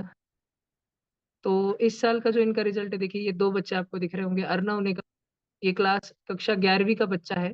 इसने हाल ही में जो आईआईटी जेईई की परीक्षा हुई, इसमें ऑल इंडिया रैंक 56 लाया है इस बच्चे ने, राइट? आप यहाँ पर देख सकते होंगे। अभी जनवरी महीने में हुई है परीक्षा और अप्रैल महीने में दोबारा से हुई है। तो ये बच्चा जो आप अभी स्क्रीन पर देख रहे हैं, 1 मिनट में इनका पेज खोल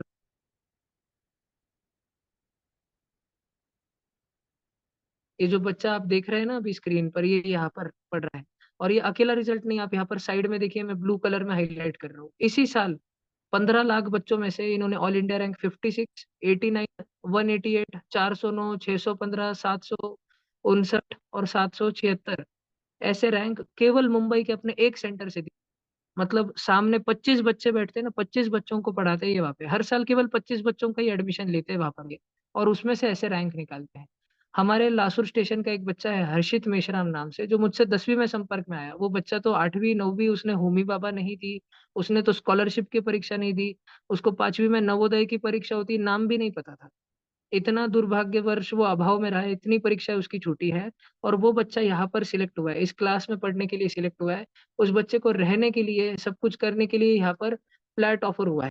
मैं आपको नारायणा कोचिंग में जहाँ पर हमारी गर्ल्स रह रही है ना, वो गर्ल्स जहाँ पर रहती है उनका फ्लैट मैं आपको बताता हूँ, राइट? ये न्यू अभी बॉयज़ के लिए नया हॉस्टल बना है। आप सभी पेरेंट्स को मैं स्क्रीन शेयर करके ये दिखाना सर चाहूँगा। मैंने पहले एक मैं आप सभी पेरेंट्स को ये वीडियो दिखा रहा हूँ, शायद आपको स्क्रीन पे दिख रहा होगा। ये 3 बीएचके फ्लैट जो नारायणा क्लासेस ने बच्चों को दिया है फ्री में, कि बच्चों तुम रहो। मुंबई में दिया है 3 बीएचके अंधेरी में, ठाणे और कल्याण साइड में नहीं है, प्रॉपर मुंबई में दिया है कि बच्चों आप यहाँ पे रहिए, खाइए, पिइए, आपका खाना-पीना, आपका सारा पढ़ाई-लिखाई, तबियत वगैरह सबका हम ध्यान रखेंगे और 2 साल का खर्चा 16,000 रुपए है। ऐसे ही श्री चैतन्य क्लासेस में उस बच्चे को केवल 2 साल मुंबई में रह के 20,500 में उस बच्चे की स्कॉलरशिप लगी है। अगर आप उस श्री चैतन्य क्लास के नॉर्मल बैच में एडमिशन लेना, तो आपका बच्चा 100-100, 150-150 बच्चों की बैच में बैठेगा और आपकी फीस रहेगी 11वीं और 12वीं कक्षा की 4.5 लाख 5 लाख रुपए। और वो बच्चा वहाँ पे उसका रहना, वहाँ पे उसका दिन में 4 समय में भोजन, नाश्ता, लंच, शाम के स्नैक्स और रात का डिनर, ऐसे 4 समय का भोजन और 2 साल की पढ़ाई-लिखाई, इतना पूरा 2 साल का खर्चा, महीने का नहीं, पूरे 2 साल का खर्चा 20,000 है। वो बच्ची जो भूमि मुथा है उसका 2 साल का खर्चा 16,000 है। वो निधि अजमेरा नाम की बच्ची जो पढ़ रही है उसका खर्चा 1100 रुपए है, 1100, राइट? और ऐसे इक्का-दुक्का बच्चे हमारे गाँव से नहीं निकले हैं। पिछले 3-4 वर्षों में हमारे गाँव में ये पूरा सिलसिला शुरू हो गया है कि कंटिन्यू हमारे गाँव से ऐसे बच्चे निकलते चले जा रहे हैं। एक के बाद एक के बाद एक। और मैं आपको कुछ अगर मेरे रिजल्ट्स हमारे यहाँ गाँव के रिजल्ट बताऊँ, ये रिजल्ट्स है होमी भाभा परीक्षा के। ये होमी भाभा नाम की परीक्षा कक्षा छठी और 9वीं की है। आप पेरेंट्स से मेरी रिक्वेस्ट है, आप कहीं पर अपने बच्चों को क्लास लगाए या ना लगाए, आप इस परीक्षा में जाओ, बच्चा छठी या कक्षा में जाए, परीक्षा देने से रिजल्ट देने से पेरेंट्स की आँखें खुल जाती हैं। अब पेरेंट्स हमारा बच्चा कर पाएगा या नहीं कर पाएगा, इस चीज़ में पेरेंट्स बहुत ही है। ये उम्मीद की शिक्षा है, उम्मीद की शिक्षा। आपको हमारे क्लास में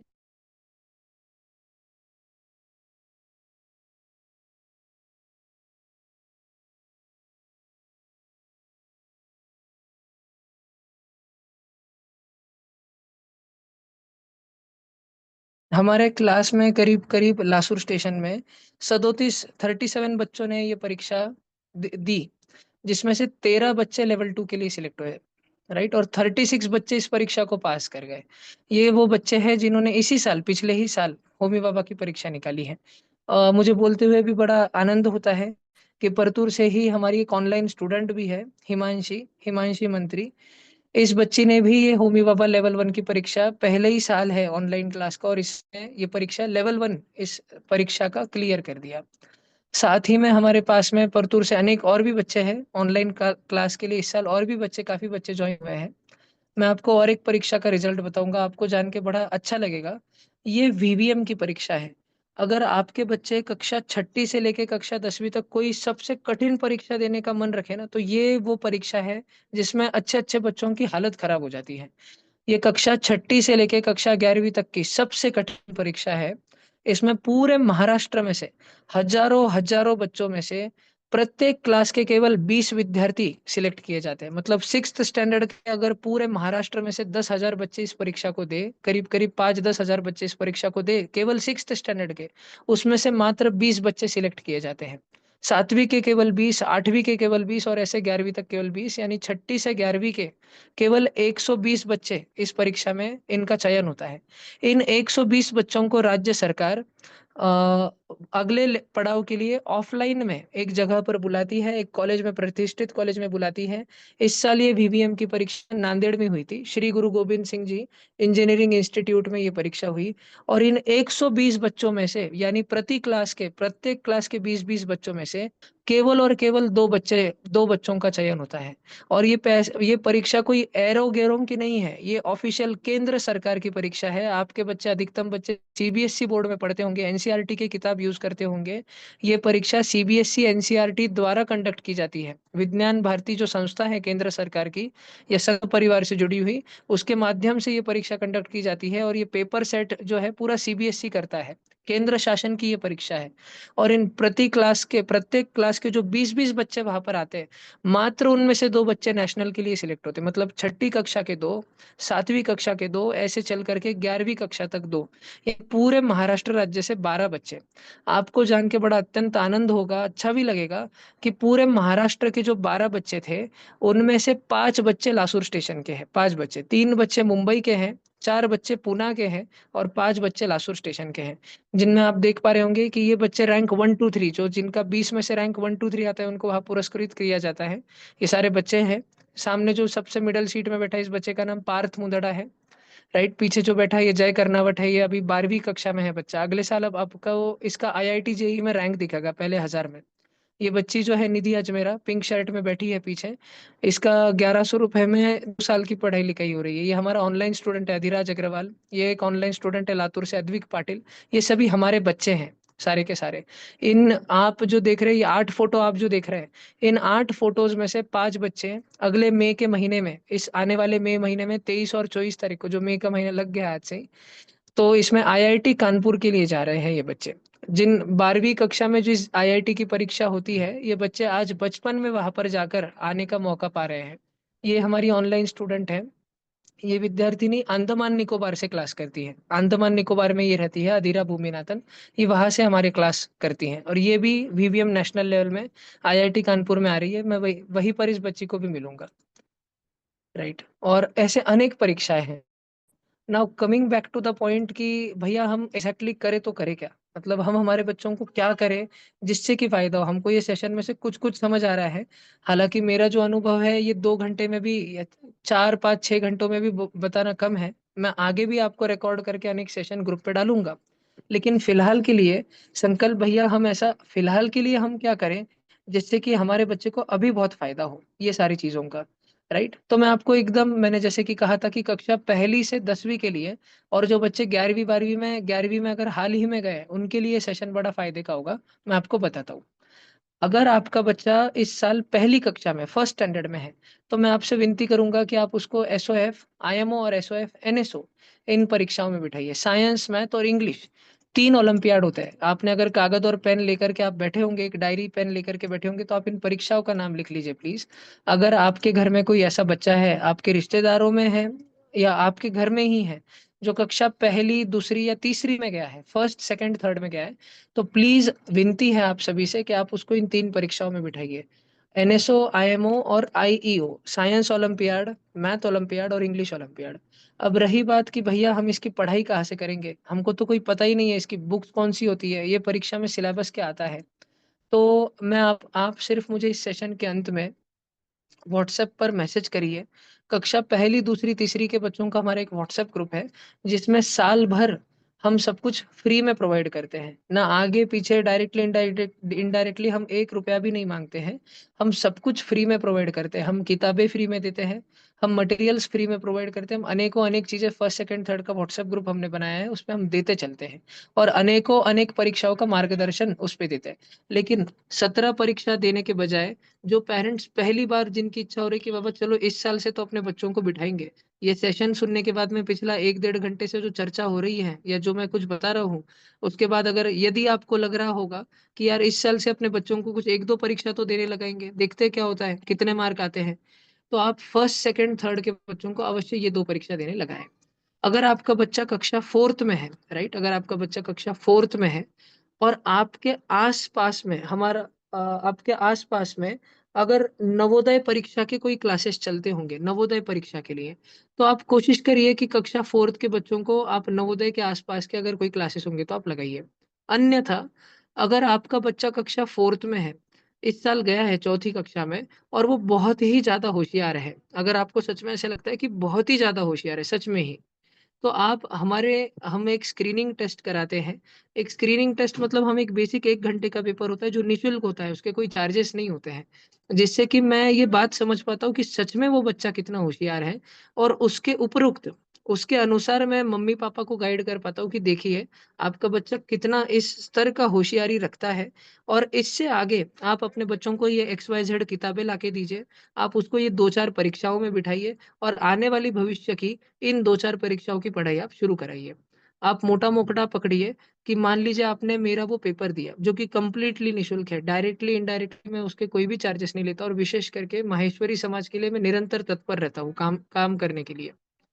तो वो फोर्थ स्टैंडर्ड का पेपर, फिफ्थ स्टैंडर्ड का पेपर, चौथी पांचवी के बच्चे अगर वो पेपर देते हैं हमारा, उसमें मुझे जो भी कुछ समझ आता है, अगर मुझे दिखता है कि बच्चा पढ़ाई में थोड़ा सा लो है, पहले का उसका जो बेस है फर्स्ट सेकंड थर्ड का थोड़ा सा कम रह गया है, तो हम उस बच्चे को अलग तरीके से गाइड करते हैं। अगर हमको दिखता है कि बच्चे का मध्यम बेस है, तो स्कूल में ही उसको फोकस करके पहले स्कूल में ही 95% लाने चाहिए। और जिस स्कूल में वो जाता है उस स्कूल का भी स्ट्रक्चर समझ के हम मम्मी पापा को उस हिसाब से गाइड करते हैं। और जो बच्चा बहुत ही ज्यादा होशियार है, उनके पेरेंट्स को हम सजेस्ट करते हैं कि भविष्य में आने वाली चौथी या 5वीं कक्षा में स्कॉलरशिप की 5वीं कक्षा में स्कॉलरशिप की परीक्षा होती है। और एक अत्यंत ज़रूरी परीक्षा 6ठी कक्षा में होती है, डॉक्टर होमी भाभा की परीक्षा। 6th स्टैंडर्ड में आती है ये परीक्षा, जिसको मैंने देखिए अभी पिंक कलर में हाइलाइट किया है, डीएचबीबीसी, डॉक्टर होमी भाभा बाल वैज्ञानिक परीक्षा। मैं इस परीक्षा के ऊपर एक सेशन लूँ तो उसमें ही 2 घंटे लग जाएँगे। लेकिन आप मम्मी-पापा सरल भाषा में इतना समझिए, ये परीक्षा ऐसी है, आपने आप इसमें कोई बहुत हाई-फाई सिलेबस नहीं आता है, साइंस आता है सिर्फ़ और सिर्फ़, स्कूल का साइंस आता है। आपका बच्चा 6th स्टैंडर्ड में है, उसको 5th और 6th स्टैंडर्ड का साइंस आएगा। आपका बच्चा आगे चल के 9वीं कक्षा में जाता है, तो उसको 8वीं 9वीं का साइंस आएगा। थोड़ा 10वीं तक का भी हायर लेवल का भी साइंस आ जाएगा, जो कि प्रिपेयर करना कोई बहुत बड़ी बात नहीं है, हो जाएगा। ये परीक्षा ऐसी है कि इससे दूध का दूध, पानी का पानी हो जाता है। अगर आपका बच्चा लेवल 1 क्रैक कर रहा है, तो वाक़ई में आप समझिए कि उसमें कुछ तो क्षमता है।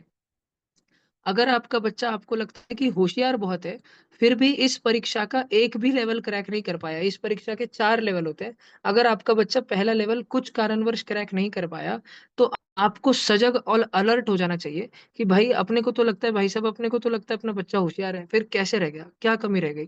क्या मेहनत में कमी रह गई या सिलेबस में कम रह गई? अगर मेहनत में कम रह गई, तो मम्मी-पापा को अपना पर्सनल अटेंशन अपने बच्चे पर, अपनी परवरिश को सुधारना पड़ेगा। और अगर सिलेबस कवर करने में कम रह गई, अगर वो वाली कमी रह गई, तो मम्मी-पापा को एक बेटर ट्यूशन या बेटर ऑनलाइन क्लास के माध्यम से कोई सुविधा या बेटर किताबें लाकर अपने बच्चे को देना, उसको सारे संसाधन पहुँचाना, इसमें सुधार करना पड़ेगा। लेकिन ये होमी भाभा की परीक्षा आई ओपनर रहती है। आपको 2 बार मौका मिलता है। कई सारे बच्चे और कई सारे पेरेंट्स बस अंधाधुंध साइंस की या कॉमर्स की फील्ड ले लेते हैं। उनको मालूम ही नहीं रहता कि पढ़ाई कितनी डिमांडिंग है। कितना ज़्यादा हार्ड वर्क करना पड़ता है, ये उनकी तैयारी ही नहीं होती। अगर आप ये परीक्षा देते हैं 6th और 9th की और सारे बच्चे जब इस परीक्षा की पढ़ाई करते हैं ना, तो लगता है बड़ा आसान है, बड़ा आसान है। लेकिन जब पेपर से घर पे आते हैं तब भी लगता है मेरे को तो बहुत मार्क आ जाएँगे। जब इन परीक्षाओं का रिज़ल्ट डिक्लेयर होता है ना, तब समझ आता है कि बाप रे! कितना ज़्यादा कॉम्पिटिशन है। ऐसी परीक्षाओं में जब मम्मी-पापा अपने बच्चे को एग्ज़ाम सेंटर पर छोड़ते हैं, वहाँ पर की भीड़ देख के आँखें खुलती कि बाप रे! कितना ही ज़्यादा कॉम्पिटिशन है और कितने ज़्यादा पेरेंट्स भी अवेयर हैं। जब आप मम्मी-पापा अपने बच्चों को ऐसे परीक्षाओं में बिठा के उस एग्ज़ाम सेंटर पे जाते हैं, 2-3 घंटा आपका बच्चा अंदर होता है सेंटर के अंदर। उस समय में आप उसको छोड़ के वापस नहीं आकर के अगर वहीं रुक के 2-4, 5-10 पेरेंट्स अगर आप बात करें, तो आप देखेंगे कि आपके भी नॉलेज में कितना ज़्यादा एडिशनल इंक्रीमेंट होगा। आपको भी कितनी नई-नई बातें, नई-नई किताबों के नाम, नए-नए क्लासेस के नाम, नई-नई परीक्षाओं के नाम और अलग-अलग गाइडेंस और टिप्स मिल जाएँगे। तो ये एक बहुत आई ओपनर परीक्षा है। अगर आपका बच्चा चौथी और 5वीं कक्षा में है और वो अत्यंत होशियार है, तो मैं आपको स्ट्रांगली रिकमेंड करूँगा, अगर वो चौथी 5वीं में है, तो वो स्कॉलरशिप पर ध्यान लगाए, साथ ही में वो होमी भाभा पर ध्यान लगाए। आपका बच्चा यदि 6th स्टैंडर्ड में इस साल जा रहा है और पूर्व उसको कोई भी अनुभव नहीं है विविध स्पर्धात्मक परीक्षाओं में बैठने का, तो वो केवल और केवल होमी भाभा की पढ़ाई ही करे। अगर आपका बच्चा इस साल 6th में जा रहा है, लेकिन इसी के साथ में आपका बच्चा सच में बहुत होशियार है और वो पहले से अलग-अलग परीक्षाएँ देते आया है, तो मैं आपको सुझाव दूँगा कि इस साल आप अपने बच्चे को होमी भाभा परीक्षा के साथ ही विद्यार्थी विज्ञान मंथन यानी कि ये ग्रीन कलर में वीवीएम नाम से जो परीक्षा है विद्यार्थी विज्ञान मंथन, आप इसमें भी बिठाएँ अपने बच्चे को। अगर आपका बच्चा 7वीं कक्षा में जाने वाला है, तो 2 परीक्षाएँ हैं, एक वीवीएम की परीक्षा और एक ग्रीन कलर में मैंने लिखी है Bhaskaracharya maths talent search contest. बहुत सारे मम्मी-पापा को यहाँ तक सेशन सुनते-सुनते लग रहा होगा कि बाप रे भैया आप तो बच्चों से ज़्यादा लग रहा है हमसे ही कसरत कराने वाले हो, कि बाप रे इतनी सारी परीक्षाओं में बिठा रहे हो, इतने सारे एग्ज़ाम सेंटर पे लाना, ले जाना, उनको किताबें लाके देना। देखिए यूट्यूब पे या ऑनलाइन क्लासेस के माध्यम से आज इतनी सुविधाएँ जगह-जगह पर उपलब्ध है कि आपको कुछ बहुत काम नहीं करना होता है।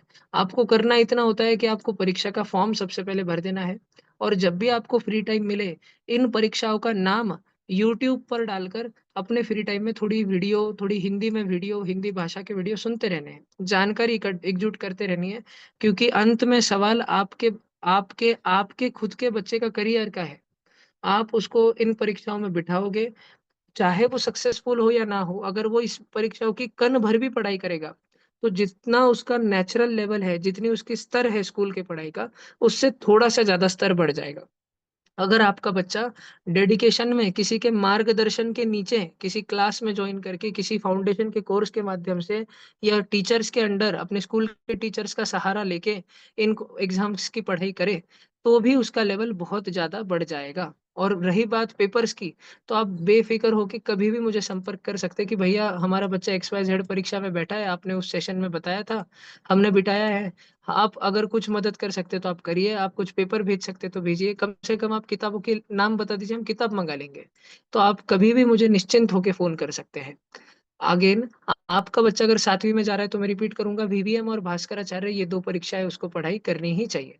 आपका बच्चा यदि 8वीं कक्षा में जा रहा है तो कम से कम मिनिमम आपके बच्चे को ये स्कॉलरशिप की परीक्षा क्रैक करने पे पूरा जोर लगाना चाहिए। आपका पूरी कोशिश मम्मी पापा की रहनी चाहिए कि बाप रे, अपन अपने बच्चे को स्कॉलरशिप की तो पढ़ाई कम से कम इतना तो कराएंगे। इतना भी जो मम्मी पापा नहीं कर सकते हैं, मैं गारंटी से बोल सकता हूँ आगे चल के उनको पश्चाताप होता है। मैं ये नहीं कह रहा हूँ कि आप बच्चों पे ये जोर लगाए कि बेटा तुझे ये परीक्षा क्रैक करनी ही है। मैं बोल रहा हूँ आप उनको पढ़ाई कराए। सचिन तेंदुलकर के पिताजी जब तेंदुलकर एकेडमी में और इंटर स्टेट कंपटीशन में, राज्य के कंपटीशन में अच्छा करने लग गए थे, तो उनके पिताजी कभी भी उन पर ये दबाव नहीं देते थे कि बेटा तुझे टीम इंडिया में सिलेक्ट होना ही है। ये नहीं बोलते थे। वो इतना बोलते थे कि तू प्रैक्टिस अच्छी कर, मैच में तू चाहे जैसा परफॉर्म करे, वो तेरा नेचुरल प्ले है, सामने वाले बॉलर्स और फील्डर्स का खेल है, आसपास के एटमॉस्फेयर और माहौल का खेल है, लेकिन तू तेरी प्रैक्टिस में कम मत रह जा, तू तेरी मेहनत में कम मत रह जा। मैं आपको कह रहा हूँ कि जब अगर आपका बच्चा 8वीं कक्षा में इस साल गया है, तो आप स्कॉलरशिप परीक्षा को फर्स्ट टारगेट रख के इसकी ज्यादा से ज्यादा पढ़ाई करिए। कुछ बच्चे बहुत ही ज्यादा पढ़ाई करते हैं, उनके मार्क ज्यादा आते हैं। कुछ बच्चे कम पढ़ाई करते हैं, उनके मार्क उस हिसाब से आते हैं। कुछ बच्चे इस परीक्षा को क्रैक नहीं कर पाते हैं। Doesn't matter. क्या आप साल भर ओकेजनली नहीं, जब ये परीक्षा आएगी तब करेंगे भाई साहब, तब नहीं चलता है, तब से नहीं चलता है। आपको हर रोज थोड़ा थोड़ा ही सही, लेकिन हर रोज आधा आधा घंटा, एक एक घंटा, डेढ़ डेढ़ घंटा करना पड़ेगा। जिन बच्चों में भूख है वो एक डेढ़ घंटा करे। जिन बच्चों में भूख कम है, जिन बच्चों में थोड़ी उमंग कम है, उनके मम्मी पापा उनको करेक्ट संसाधन, किताबें, क्लासेस वगैरह ज्वाइन करा करके कम से कम आधा घंटा पौना घंटा दिन की इस बात की पढ़ाई लिया करें। मान लीजिए कि आपका बच्चा कक्षा 8वीं में है और बहुत ही ज्यादा होशियार है, तो एडिशनली मैं एक परीक्षा बताऊंगा, उस परीक्षा का नाम है ये MTSC। MTSC की परीक्षा अगले साल अप्रैल महीने में आएगी, जिसमें आपके बच्चे को पूरे महाराष्ट्र राज्य के बच्चों के साथ कॉम्पीट करने मिलेगा। भविष्य में JEE नीट में अगर 15 लाख, 20 लाख, 25 लाख बच्चों के साथ में मैदान में उतरना है, स्पर्धा में उतरना है, तो आज कम से कम 2-4 लाख बच्चों के साथ तो स्पर्धा में उतर के देखा जाए। 8वीं कक्षा का में देने वाले ये जो आप MTSC की परीक्षा दोगे, इससे कोई आपके बच्चे का करियर थोड़ी डिसाइड हो जाएगा, लेकिन कम से कम आपके बच्चे के लिए और उससे भी बढ़कर आपके खुद के लिए ये एक आई ओपनर होगा कि सच में पढ़ने वाले बच्चों की इस दुनिया में कमी नहीं है, इस देश में कमी नहीं है। जैसे जैसे जनसंख्या भी बढ़ रही है, वैसे वैसे होनहार और होशियार और मेहनती बच्चों की भी संख्या बढ़ रही है। और अगर अपने को कहीं ना कहीं इस कंपटीशन में सरवाइव करना है तो पढ़ाई तो करनी पड़ेगी। पढ़ाई से ज्यादा मेहनत तो करनी ही पड़ेगी, कोशिश तो हर बार करनी पड़ेगी, गिव अप करने से नहीं चलेगा।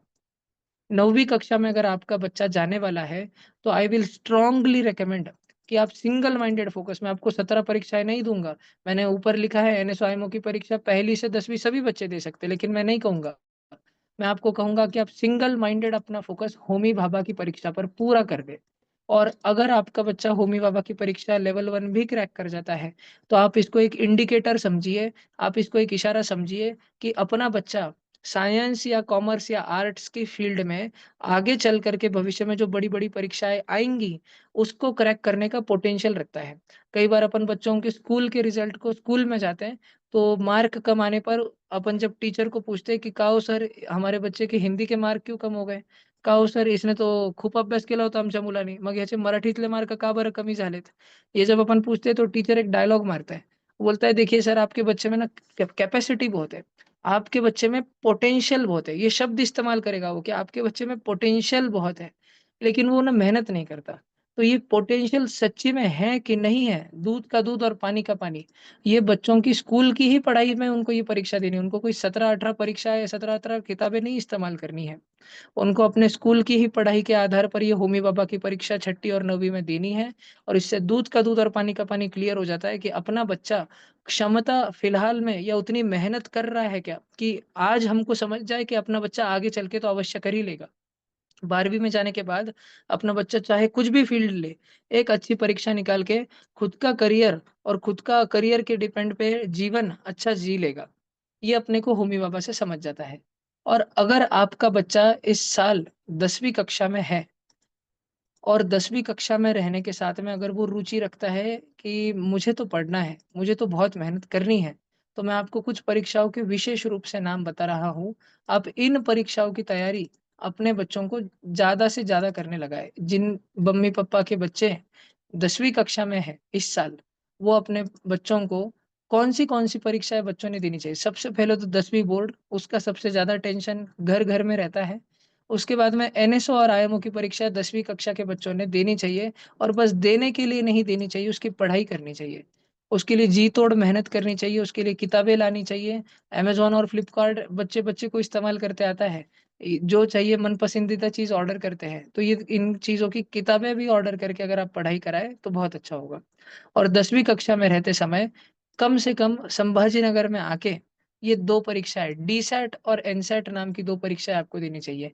भैया ये परीक्षाएँ कहाँ पर होती है? ये संभाजी नगर में होती है।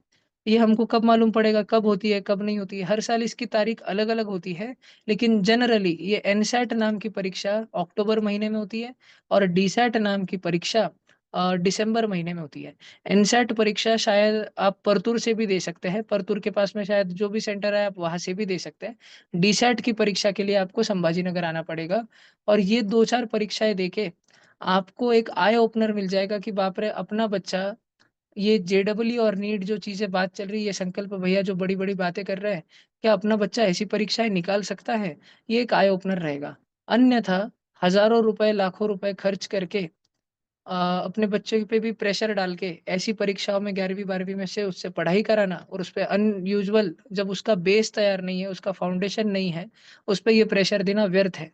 अपना पेरेंट्स का पैसा तो पैसा जाएगा, ठीक है? पैसे की कोई बात नहीं, बच्चे के 2 साल चले जाएँगे और 2 साल जो चले जाएँगे वो वापस लौट कर के कभी नहीं आएँगे।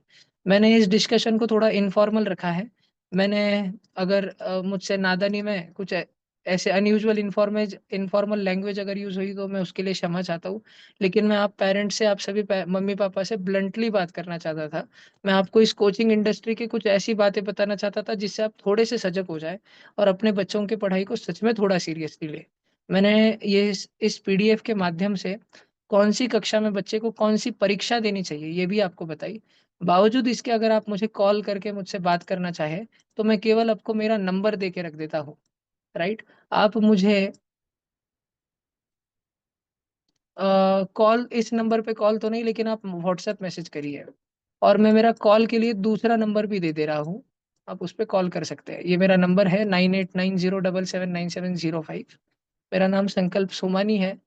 मैं बच्चों को senior KG, junior KG, pre primary से लेके तो उनका इंजीनियरिंग, उनका करियर, उनका प्लेसमेंट, उनकी सैलरी, उनका प्रमोशन, सारी चीज़ों तक पूरे फ़ील्ड्स में साइंस, कॉमर्स, आर्ट्स में थोड़ा बहुत जितना मेरा नॉलेज है इस फ़ील्ड का, उतना देने की कोशिश करते रहता हूँ, राइट? और विशेष करके समाज के बच्चे और इन जनरल जो भी पेरेंट्स मुझे अप्रोच करते हैं, उनको मैं सर्वस्व मदद करने की कोशिश करते रहता हूँ। ये कॉल का नंबर है 7972702600। आप सभी मम्मी-पापा जब चाहे नीचे वाले नंबर पर कॉल कर सकते हैं और आप सभी मम्मी-पापा जब चाहे ऊपर वाले नंबर पर व्हाट्सएप कर सकते हैं। मैं जल्द से जल्द आपको रिप्लाई दूँगा। ऊपर वाले नंबर पर कॉल ना करें, नीचे वाला नंबर कॉल के लिए है। अच्छा, अगर किसी मम्मी-पापा को ऐसी क्वेरी हो कि भैया अगर हमको इन सारी परीक्षाओं की जानकारी और थोड़ी संक्षिप्त में चाहिए या हमारा बच्चा मान लीजिए पर्टिकुलर एक क्लास में जा रहा है, हमको थोड़ा डिटेल में बात करना है, तो मैं सुझाव दूँगा, आप हमारा क्लास लगाएँ चाहे नहीं लगाएँ। मुझे क्लास से फ़र्क नहीं पड़ता, मैं बस इतना चाहता हूँ कि समाज के बच्चे आगे बढ़ें। आने वाला समय मैंने बहुत सारी चीज़ें डिस्कस नहीं करी तो जो मुझे करनी है, और छोटे बच्चों के लिहाज से वो चीज़ें ठीक भी नहीं है, वो सिर्फ़ मम्मी-पापा से डिस्कस करना ठीक है। तो आने वाले समय के हिसाब से बहुत ज़्यादा ज़रूरी है कि समाज के बच्चे विविध स्पर्धात्मक परीक्षाओं को क्रैक करके टॉप करियर पोज़ीशंस पे अपना मुकाम हासिल कर कर बैठे। आने वाला समय बहुत हल्की डोरी वाला समय नहीं है कि सब ज़िंदगी आराम से चल रही है। बहुत संघर्ष वाला समय होने वाला है अपने समाज के लिए। आज ही कास्ट सेंसस ज़ाहिर हुआ है, आज ही जातीय जनगणना ज़ाहिर हुई है। तो आने वाला समय जो है प्राइवेट सेक्टर में भी रिज़र्वेशन आने में बहुत टाइम नहीं लगने वाला है, 5-10 साल की बात है। तो अपने समाज के लिए तो इतना ही है कि मेहनत करना है, जी तोड़ संघर्ष करना है, और जो बच्चा संघर्ष में कम रह गया, जो बच्चा मेहनत में कम रह गया, चाहे वो कितना ही घर से वेल सेटल्ड बिज़नेस ही क्यों ना हो, वो कुछ तो अपने जीवन में मिस आउट करेगा कि मेरे जीवन में कुछ तो अपूर्णता रह गई, कुछ तो कमी रह गई। इसलिए आप अपने बच्चों को संघर्ष और मेहनत में कम मत रखिए। उनको आप एक अच्छी परवरिश दीजिए, लेकिन ऐशो-आराम की परवरिश मत दीजिए। उनकी हर ज़िद, उनके हर ऐशो-आराम की हठ मत पुराइए। सब कुछ मत दीजिए। उनको अच्छी परवरिश, अच्छी पढ़ाई-लिखाई और अच्छे गुण संस्कार और अच्छे धर्म संस्कार अवश्य दीजिए। लास्ट में अपने पास में मैंने 10-15 तक, सवा 10 तक ये सेशन रखा है। अभी करीब 10 बज रहे हैं। मैं अवश्य चाहूँगा कि आप में से अगर कोई मम्मी-पापा या कोई भी बड़े व्यक्ति, कोई बच्चा अगर कोई क्वेश्चन पूछना चाहे, कोई बच्चा-बच्ची अगर मुझसे कोई क्वेश्चन पूछना चाहे, आप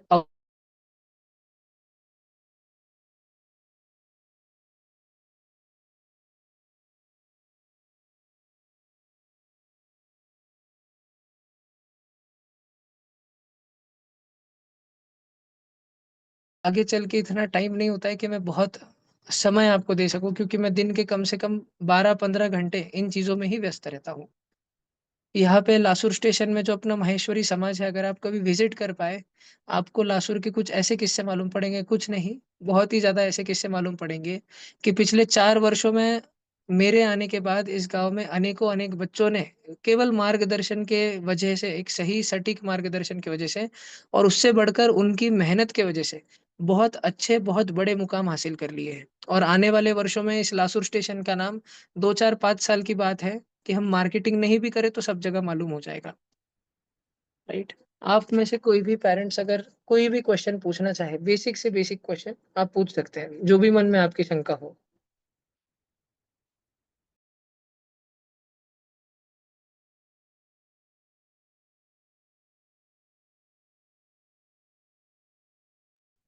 आप माइक अनम्यूट कर सकते हैं, जो भी पेरेंट्स चाहे, नीचे माइक का ऑप्शन रहता है, उसको अनम्यूट करके आप पूछ सकते हैं।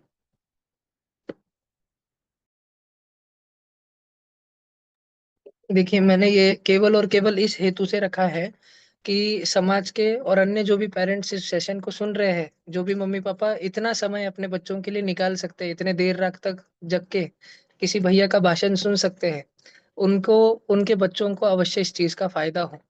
आपके मन में अगर बेसिक से बेसिक कोई भी प्रश्न हो, आप अवश्य पूछिए।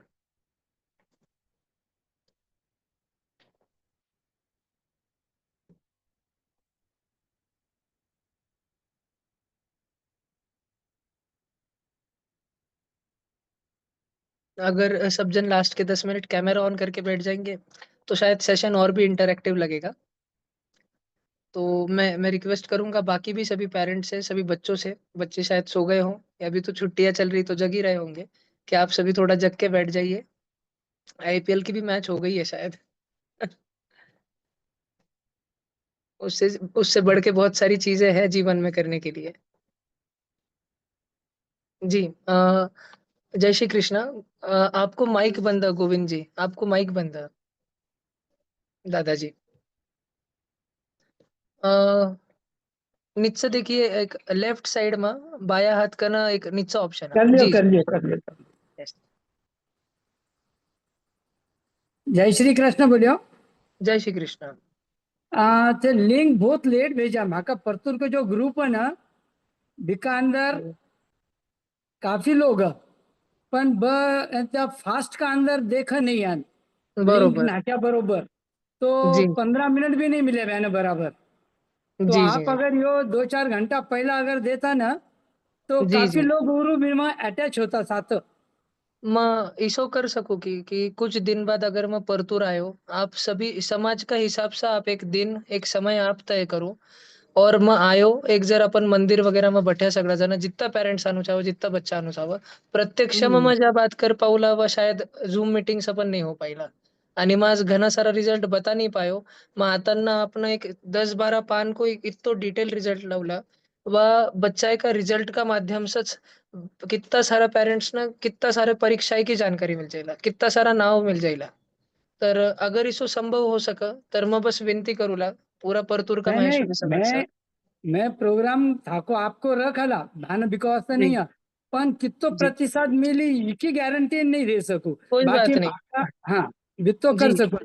मना जर 2 पेरेंट्स भी आया ना आणि मन हाँ. मालूम है 4 बच्चा तर आज मार्कानं परतूर का शिकच है. 4 बच्चा अच्छा, तर हच सच्ची है. बात है, सही बात. तर व तर अवश्य आईला आणि मन वाज बहानाचं वॅक्स भी मिळणं होऊ जाईल. आणि ठीक है, चाल जाएगा, कोई प्रॉब्लम जी. नहीं है बस. जी.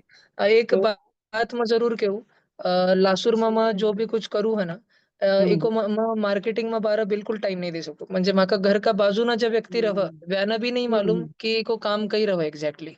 पण आज हम्म. मारा बच्चा मुंबई, कोटा, पुणे, हैदराबाद जैसा जगह पर इतना ज़्यादा स्कॉलरशिप आणि इतना उच्च बैच में पढ़ा है कि बस 2 साल की बात है 2026 आणि 2027 की वो रिजल्ट बाहर आईला. 2028-29 तक सबना क्लियर हो जाए कि यो कर कही है नेमको.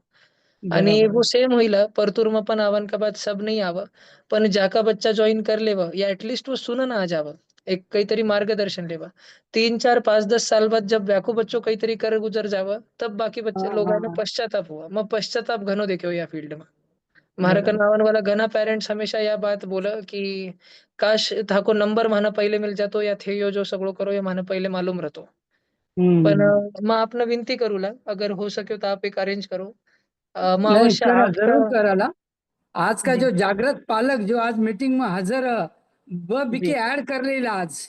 आजसू जी, ब्याका फ्रेंड ब्याका सगळा तो भी हिसाब से आगे इन अच्छो प्रतिसाद मिल सक या अपेक्षा जी, से यो कार्यक्रम रख आपा. जी. आप हो सभी सर. ने सेशन किसो बाटे हो? अगर आप पेरेंट्स नहीं नहीं, 2-2 अच्छो शब्द लगे कहना जिकत चाहो. वास्ते बोलियो कि भाई यो जो लिंक है ना, जिकी जी, 1-2 घंटा 4 घंटा या एक दिन पहला भी लागे माना, क्योंकि बरोबर. 450 का 380-85 मेंबर है ग्रुप में. और जी, जी. एकदम 15 मिनट का अंदर काम धंधो छोड़कर कोई नहीं देखा. यानी बरोबर. आपको जो मैसेज है जिसको फॉरवर्ड करे हो और भी जी, मैं जी. यान भी लिखे हो कि भाई आज को जो सिर्फ परतूर का वास्ता है, हो, यो भी हो. मैं डाले हो अभी मैं. पर जी. इतना फास्ट में नहीं देखा देखो इतना कोई. बरोबर आहे, बरोबर आहे. तो ठीक है, मग परतूर को प्रोग्राम कर आपा एकदा. जी, जी. हो. येस. चाल बाकी जाएगा. और बाकी हां. से आप कांटेक्ट करो. मैं जय श्री जी. कृष्ण करूँ. बाकी हो. करो आप. जय ओके. श्री कृष्ण. जी. बाकी कोई पेरेंट्स काही पूछणं चाहवाला?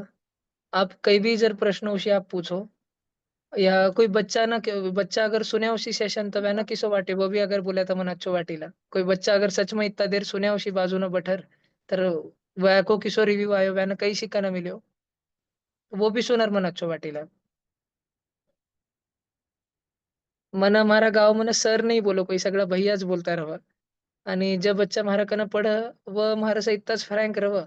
आजच माको शाम का क्लास में फक्त झगड़ा चालू था कि बच्चा मना बोल रहा था कि भैया आप टैब नहीं लेते, आप 6 महीने से बोल रहे कि आप टैब लेंगे. त्याला माको लाइव क्लास में चालू हो गयो की ऑर्डर करो आणि बच्चा कुटाणा करायला लाग गया. म्हणजे जे बच्चा म्हाका कने पढ़ अब जिसो परतुरकाच म्हाका कने हिमांशी है, हिमांशी मंत्री. या साल आराध्या जाजू. अगेन रिद्धिमा पोरवाल आणि हिमांशी मंत्री ये 2 बच्चा तो गया 1 साल से है म्हाका कने. रिद्धिमा रितेश पोरवाल आणि हिमांशी स्वप्निल मंत्री जी ये हमारा कने 2 बच्चा गया 1 साल भर से है. या सालच आराध्या जाजू आणि राघव सोमानी ये दोन्ही बच्चा भी मने जॉइन करे आणि राम मंत्री पण हा ऑफ कोर्स. राम को नाव किसो भूल सकू मैं. राइट. तर मग परतू राहू. मग आप लागेस तो मैंने ग्रुप में ज्वाइन करो मैं मारा को इसो एक एफर्ट लूँ कि मैं आगे 10 दिन 5 दिन का बाद की तारीख दूँ जब तक शायद घना जना गाँव में ना निकल जाइला. पण जो भी कुछ जना रहिला मैं फोन करर एक दिन और समय फिक्स बोल दूँ वैना आणि वादिन मार सेशन लूँ और आगे भी मैं जून में 5-10 जून का करीबार वापस एक सेशन लूँ. जितो समाजना हेल्प हो सकेला वित्तो मैं 2दा 3 दान करूला नक्कीच. जी. જો પેરેન્ટ્સ ક્લાસ લગાનું ચાહે વ્યાને પણ મારી મદદ રહી અને જો નહીં લગાનું ચાહે પણ ગાइडेंस પણ લેનું ચાહે व्याने मारे से जितनी मदद हो सके मैं करूँगा बिल्कुल जी।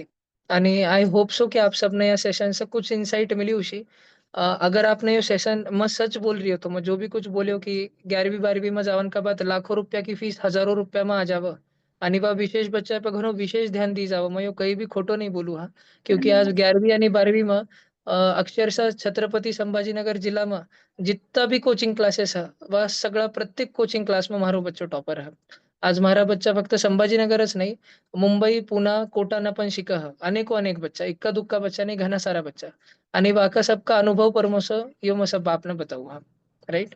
तर आई थिंक सो कि अपन सेशन एंड करा आज को आणि आप सभी सुने आप सभी समय निकाल कर यो सेशन अटेंड कर्या म्हणून आप सभी को घनो घनो धन्यवाद आणि जय श्री कृष्ण जय महेश।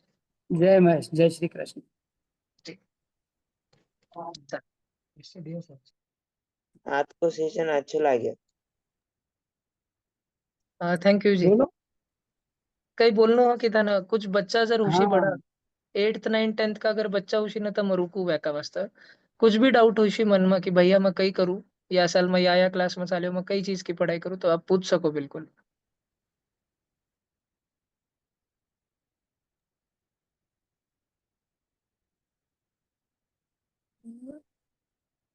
आपका जो व्हाट्सएप को नंबर है जिसको मैं ग्रुप में ऐड करूँ बिल्कुल जी जी परतूर का, और हो आप जी आपका हिसाब से भी का अंदर प्रेजेंटेशन करो।